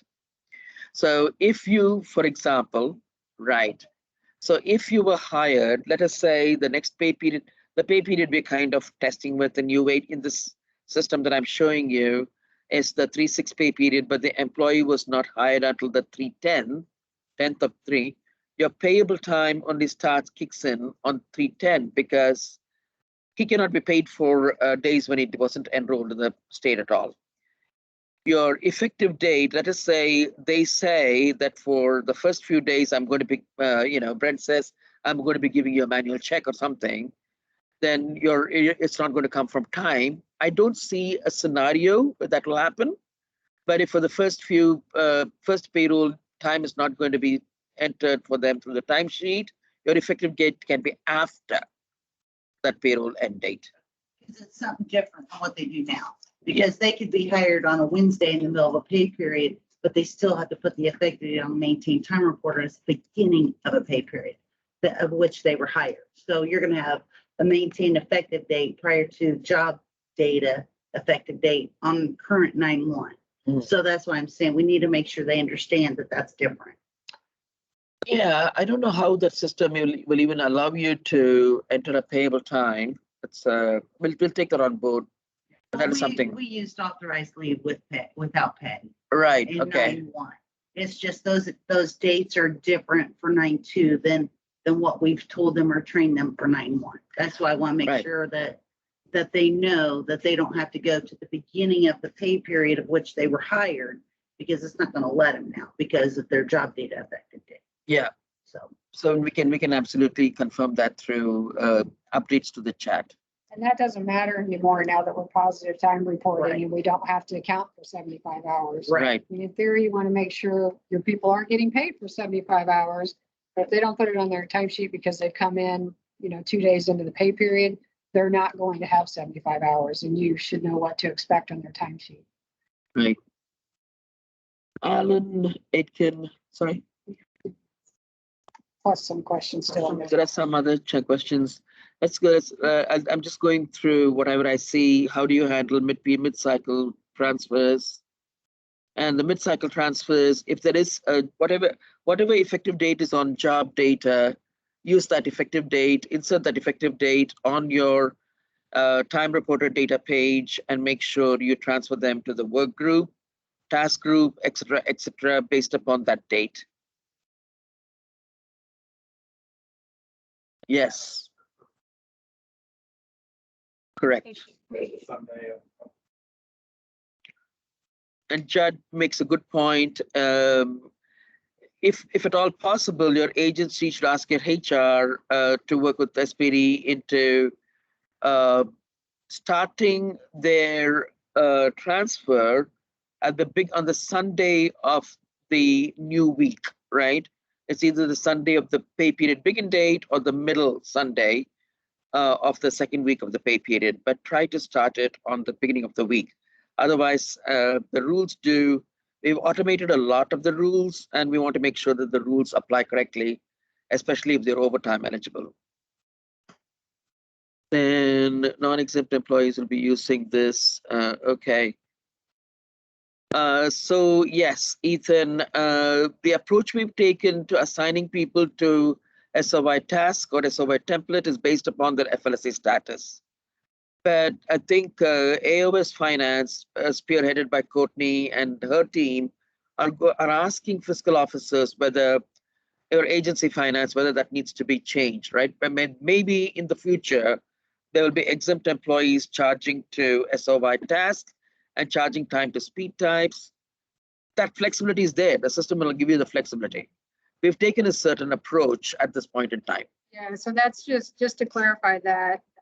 That's how they're being converted from 9.1 to 9.2, just to get your employees in and assigned. But you'll definitely want to check with finance to make sure that they're assigned appropriately. And then every new hire coming in, you have to assign. I just want to add that agency finance have already taken a look at the maintain time reporter information that is in 9.1 that will be used for conversion. And they have reassigned whether those employees will be SOI task or SOI profile. And I imagine they'll do one more round of that before we go live. So it should be kind of set of what they're going to report to at the beginning, but you always have that ability to switch between the two. Right, perfect. Perfect. And one of the things that I asked them to do is to look at the FLSA status. That's a starting point. But again, because we are driving so much of finance from time and labor, they should check that piece of information also with the finance officer, right?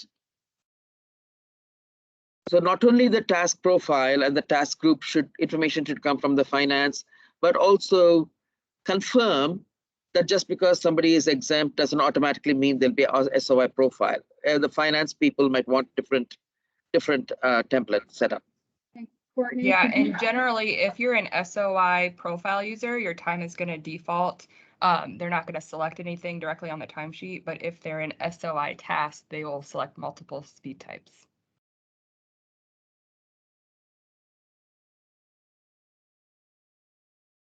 Hey. Is the task profile the same as the speed type? That's a tricky question, Courtney, from DHS. We're assigning tasks, we're creating the task profiles based upon the same ID as a speed type key.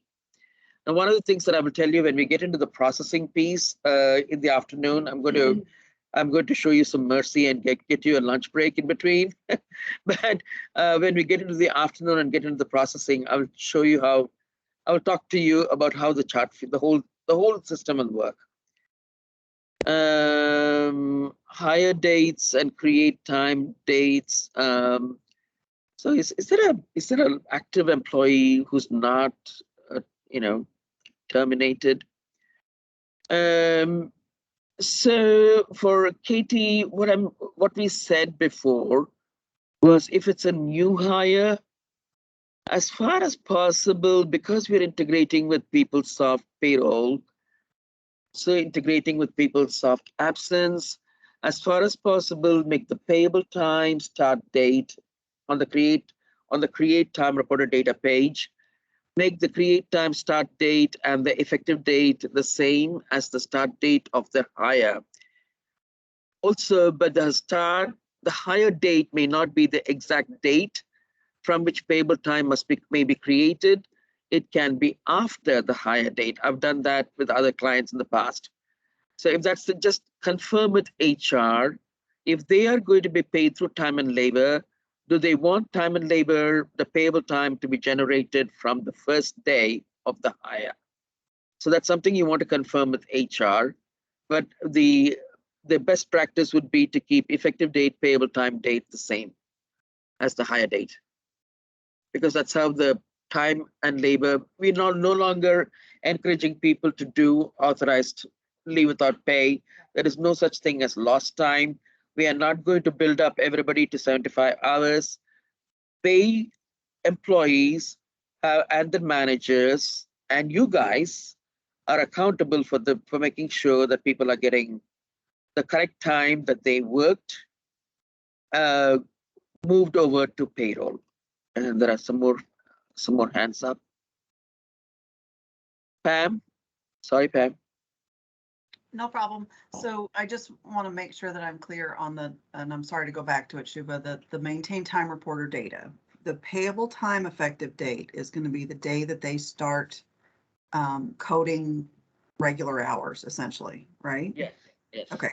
But the effective date of the time reporter page is no longer the first day of the pay period. It would be the same date as the payable time date. Yes, we want them to be in sync, right, Pam? Okay. That was only because we were doing exception, we were auto pay basically, right, with exceptions. We don't have that anymore, so. Okay. So if someone transfers between agencies, the transfer may happen on a Sunday, but their payable time may not start till the Monday. And maybe I'm getting too granular, but because we'd have to, but the payable time date would not change, correct, Shubha? Once it's entered, it's in there? Yes, once you enter it, it's saved, but you can make the effective date equal to the next Monday. And we can talk about that. So if there are situations, that's what I was trying to say to next Sunday. Okay. So that's what I was telling our group here, the AOS Payroll group in the room with me. Your payable time start date should be the same date as the hire. I don't think it'll allow you to do a date before the hire in the 9.2 system. And we can confirm that for you on the same chat thread. But if you want the employee to start entering time 1 week after they were actually transferred, then you can make the effective dates, the next Sunday, the following Sunday. Okay. Make sense? Right. Yes, thank you. I don't see any of the hands up, so I think the rest of it is system demo for this section. So no more questions on paid time and labor setup, right? I showed you how we can go into job data. Now, in this case, let's look at this person who's already been entered in the system. So why have we kept her as an SOI task person? Because if I go to job data and please close your eyes to who this is.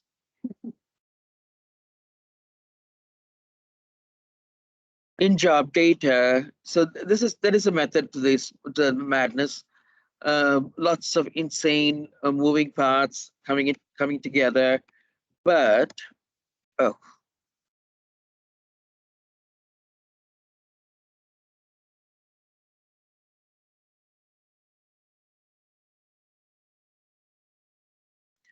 so if you see this person has a task group of 50 because the business unit is 50, and those two can go together.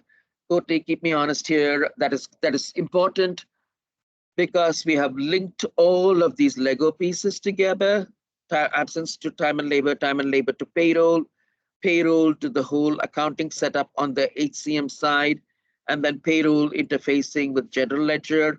We linked up all of these Lego pieces together. So it's important. What we found during testing was if the business unit was one thing and the task group was something else, then the task group is the task profiles, and the default accounting went with, for example, DOC. The groups are DOC. Some of them were assigning the time to 625 task group, but the task group was, Courtney, keep me honest here, what was it? It was 615. 615 was the roll-up business unit of the roll-up task group, but the business unit would show something like 475. Yes, right. Right.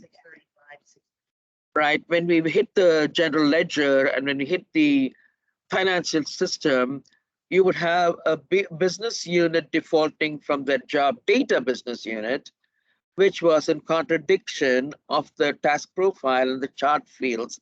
And that would make because we've linked the system so closely, everything is working together so so exactly that if we are trying one of the driving key drivers of this implementation and this modernization project is to reduce the amount of time that the financial system takes to reallocate and distribute the time on the journal, create the journals, and create the vouchers that need to be paid to the different insurance companies. We've automated all of that, and for that automation to work smoothly and seamlessly, one of the things you'll be doing is to checking the employee. You guys are pivotal in that. You're the centerpiece of that, a whole integrated system. No pressure, please, no pressure. But one of the things that you'll have to do is to make sure that the business unit and the task group go together. The task profile that you're selecting as a default is what the fiscal officer wants you to select. Make sense? Now, this person is also, a non-exempt person. So if you go to the job information tab on job data and you look at the FLSA status, she was non-exempt. And again, Courtney has qualified that this is just the going in strategy into the new system. FLSA status non-exempt, SOI task, exempt SOI profile. That was just the going in position. That will change as your fiscal officers look at each employee's needs and what the time allocation needs. That might change as we get in. So we have assigned her in the conversion from old to new to SOI task, simply because that is driven by the job data. What field? Come on, guys, unmute to let me know. Okay, so because on the business unit field on job data, sorry, the FLSA status field on job data, she's non-exempt. That is driving the assignment to SOI task. The business unit attached to this person's position was 50, so that their task group is 50. The profile is a default for the 50, and the profile what we were told to set up for for the individual profiles, the task profiles will depend upon what you get from the finance officer. Are these pieces falling in place? The jigsaw pieces falling in place? It's a huge jigsaw, very granular, slightly complicated, but if each area does their piece, I think we'll be all right.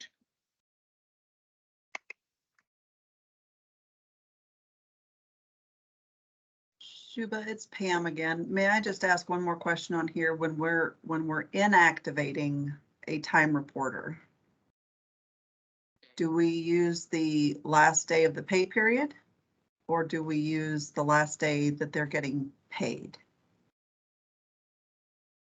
So the last day worked plus 1 day will be the effective date of the termination, but you want to inactivate them, and Paula, keep me honest here, you want to inactivate them as of the first day of the next pay period, unless they do a mid-period termination? No, that we need to keep doing that, right? Because in test, well, Pam, we'll have to follow up and make sure on that. I mean, I think again, we were doing that because we were accounting for 75 hours in a pay period. Right. Which we're no longer doing, but let us validate how it was configured to see how that should actually work. Okay, great. And part of why I'm asking about that is with the troopers, when they have to actually separate from us, it may be, several days before the end of well, it could really be, anybody could be several days before the end of a pay period. So I just want to make sure. Right. Thank you. Right. And I think your term, okay, how payroll pays that person will depend upon the effective date on job data. So it's critical. In your case, your HR department, you basically, and your team will go directly, you're decentralized, so you'll go directly into the Smart HR form and inactivate them, correct?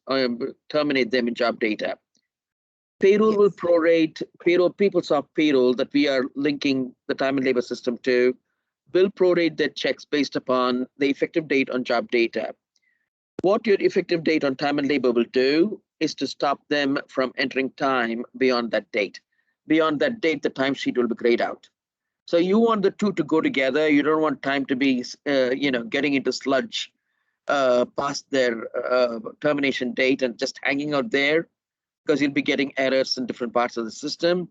So you want the two to be in sync so that payroll works efficiently.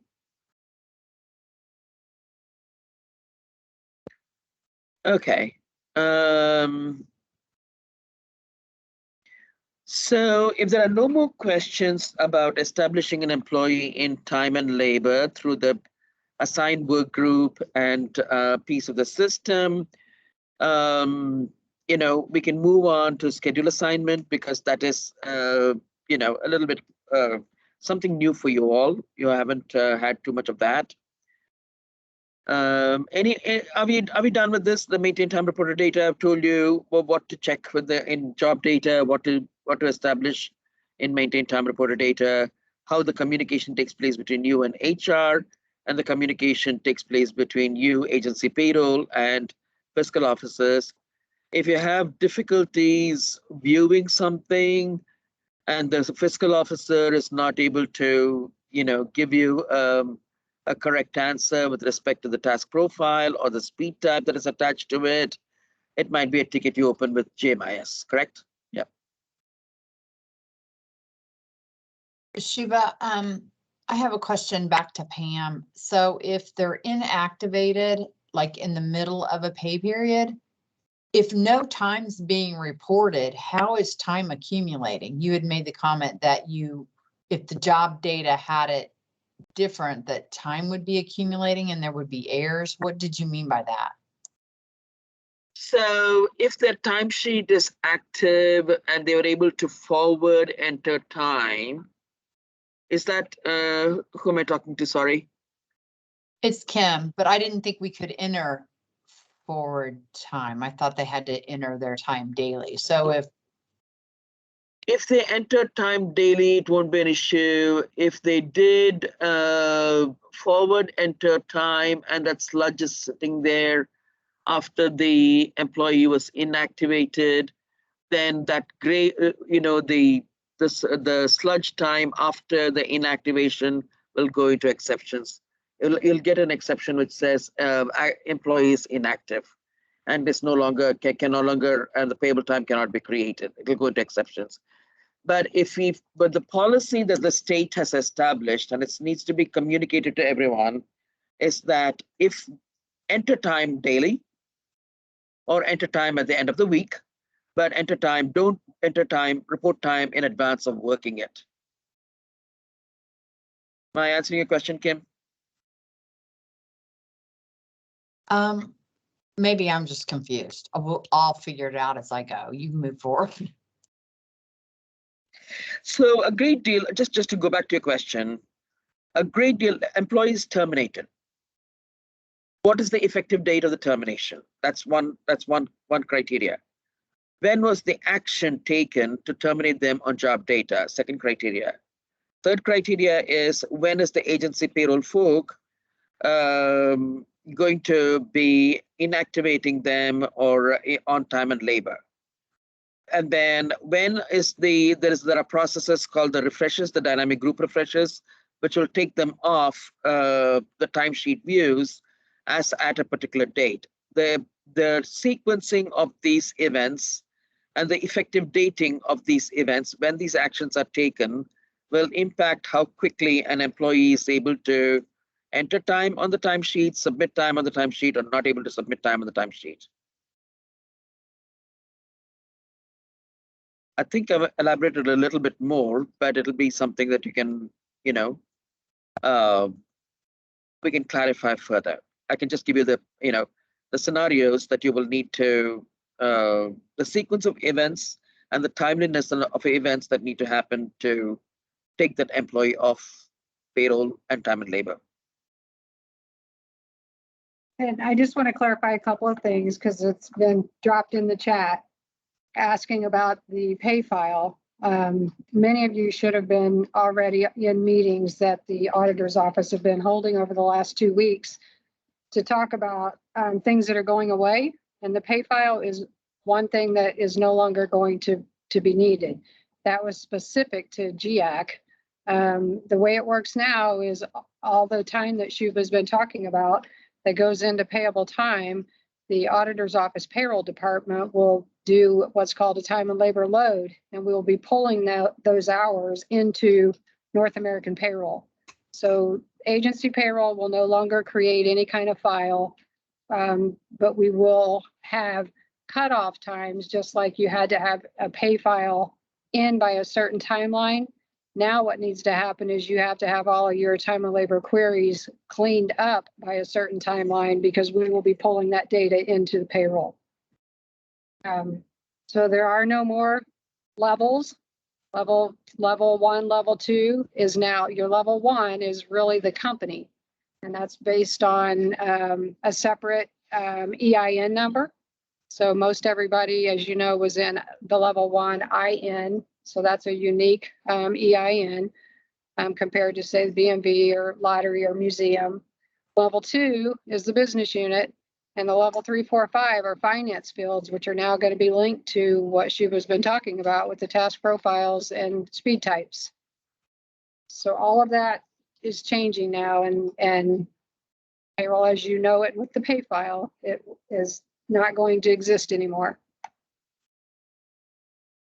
Okay, we have the question about the refreshing dynamic groups. Jump in here. It's 11:43, and I know we are diving in deep with this question and answer session, but I do just want to make note of where we are in the presentation because I would like to be able to give the team an actual lunch break. So I didn't want us to run over on this and then say, oh my goodness, we have to go through this information and run behind on our lunch break. So I just wanted to kind of plant that there. Good prompt there. So we've answered most of the questions on the chat, and it's happening organically that people are asking questions about what's going to be part of their new jobs going forward. Brandy has answered your question, Pam, about the nightly batch refresh. I think if you go back to the presentation, most of the slides, most of the information with respect to assigning employees to work groups and the time and labor enrollment have already been answered. And we were going to come back from lunch and talk about the assigned schedules and the comp plan. So how about we do this? Are there any other questions? Lisa, I'm not sure I understand the question. Will there be something similar to the PDF for payroll to pull from? In the future, Lisa, that's just going to be queries that you'll be running against hours that are actually reported. Not So the, right. So there'll be something out there that show, well, because I don't know how other agencies do, but we have a big reconciliation. So we just want to be able to, like, we use the PDF for our reconciliation. We put that information that we're getting out of PeopleSoft that shows up on the PDF. And then when we get the common file, which I know isn't there, I'm just trying to figure out how we're going to do a reconciliation. yeah, there's a replacement for the common file that's currently being developed. So you'll have something. Yeah, so I just, like I said, so we just use the PDF to say, this is what we originally show and this is what got paid, and make sure that, you know, we're on the same page with everything. So yeah, the PDF, there is no PDF anymore, Okay. right? But there will be queries that will provide you that same information. Okay. All right. Perfect. Thank you. Great. So to be cognizant of the time and Erica's reminder, let's go back to the PowerPoint of the presentation, and Erica, you can share. I can go through the slides for section 2. Stop when we come to the assigned schedules and the comp plans, because those we said we'll pick up after the lunch break, right? And people need to eat.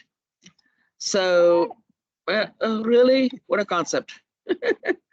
So on this section, we look at review job data. Why are we looking at job data? We're looking at effective dates and action fields. You know, you've been doing that for ever and a day.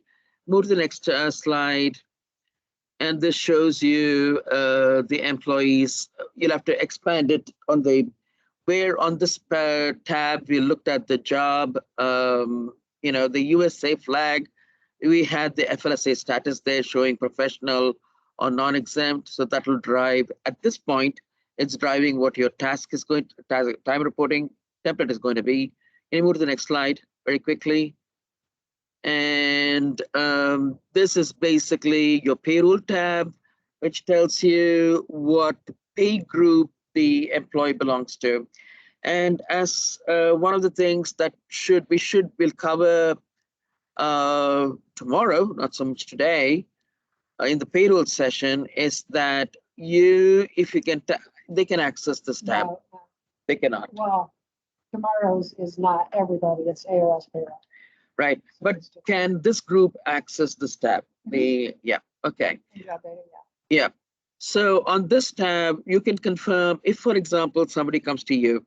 So you're going to be pinged quite a bit, guys, about, you know, whether they're not able to see access to absence management.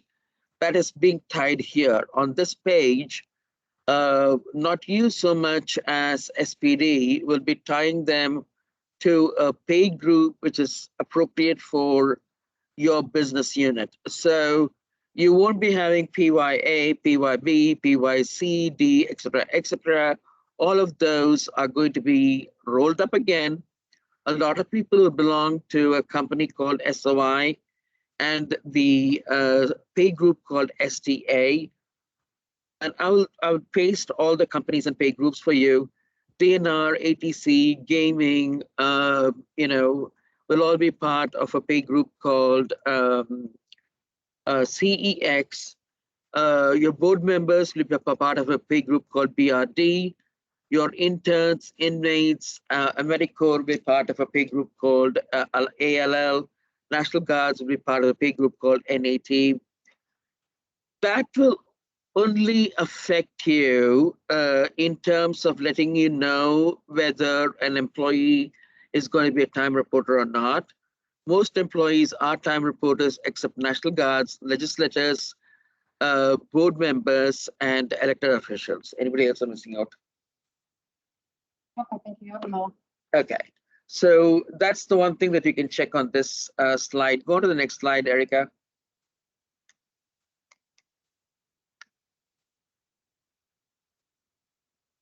And then the compensation, how this new system will work.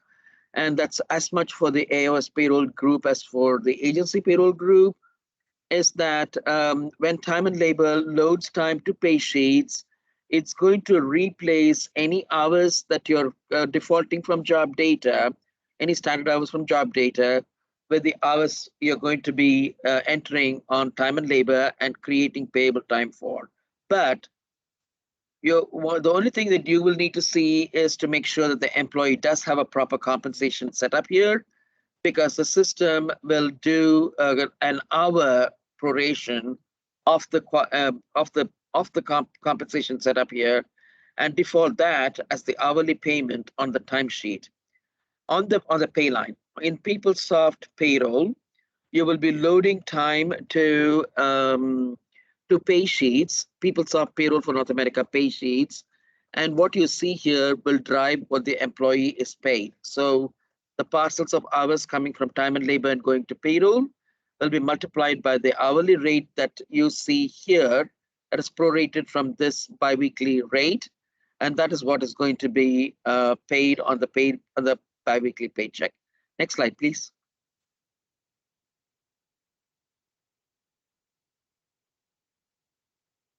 And I think we covered this. So anything else in section 2 that we haven't talked about? Because section 2 is now getting into SPD area and also AOS payroll area. Erica, I think your screen is kind of frozen. Okay. Time reporter profile, we did that in quite a bit of detail.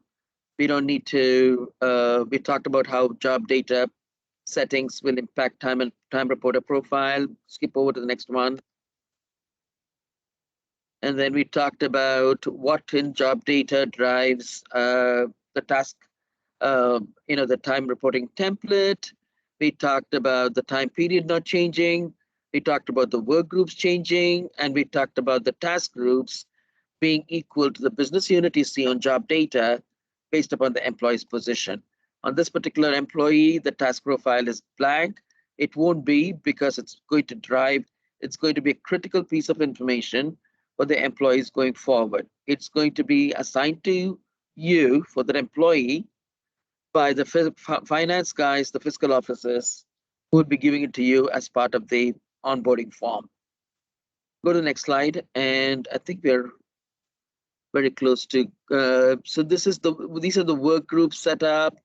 We talked about the work groups way back when, and we said that is setting up employees for positive time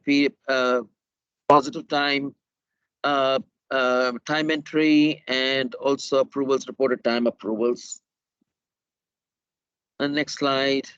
All of this is just a recap of everything we've talked in the morning, so that you can then feel comfortable that you learned some things. I hope you're taking notes. Next slide, please, Erica. And task groups, we went over that when we did the system details. If you remember, I showed you that the task groups at this point are the same as what you had in the past in 9.1. They are equal to the business unit, same numbering as the business unit, but potentially they could get smaller and smaller. You could have smaller and smaller populations assigned to a task group. It's going to be very important that that you work very closely with and one of the questions I have for Courtney is, if they are going to granularize the task group, we've got to make sure that those tie in with the business unit, right? Because that is going to impact the way general ledger consumes this information. So we talked about task groups at length, and we talked about the way the task profiles are hooked to the task groups, and what to do if you don't see a task profile for an employee's task group. Your escalation point is the fiscal officer. Go to the next slide, please, Erica. And we talked about the task profile. Just as a recap, the task profile is assigned to an allocation percent. And if you go to the next slide, it is, there is a chart field associated with that. Can you move to the next slide?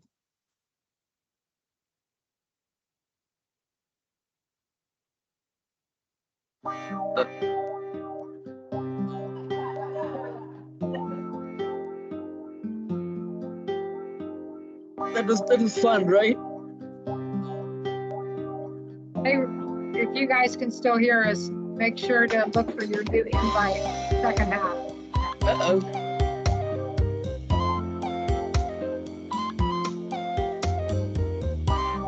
So that is cute. Take a break, stretch your legs, get some food. And Paula, you were going to say something. I had no idea that it had music on the 60-minute slide. I looked up and I was thinking to myself, like, who's playing this music? You were, apparently. Apparently I was. My apologies. All right, no. It's 11:55 right now, so we're going to take a 60-minute break so we can all be back here at 12:55 to kick off the rest of the afternoon. Please note that Stacy did send another invite for the audio for this afternoon, so in case someone needs that, she did send that out. And so before we head into break, Shuba, Paula, Stacy, and team, is there anything you all would like to share? So let's start again at 1 o'clock. Yeah, just take the 5 minutes, get something to eat, and come back, sign in at 1 o'clock. Thank you guys for listening. Erica, real quick. If anyone has audio issues, we also have live captioning that you can turn on from your computer. I put that in the chat as well. Thank you. Awesome. All right, everybody, enjoy your lunch. Thanks, guys. See you in a short while.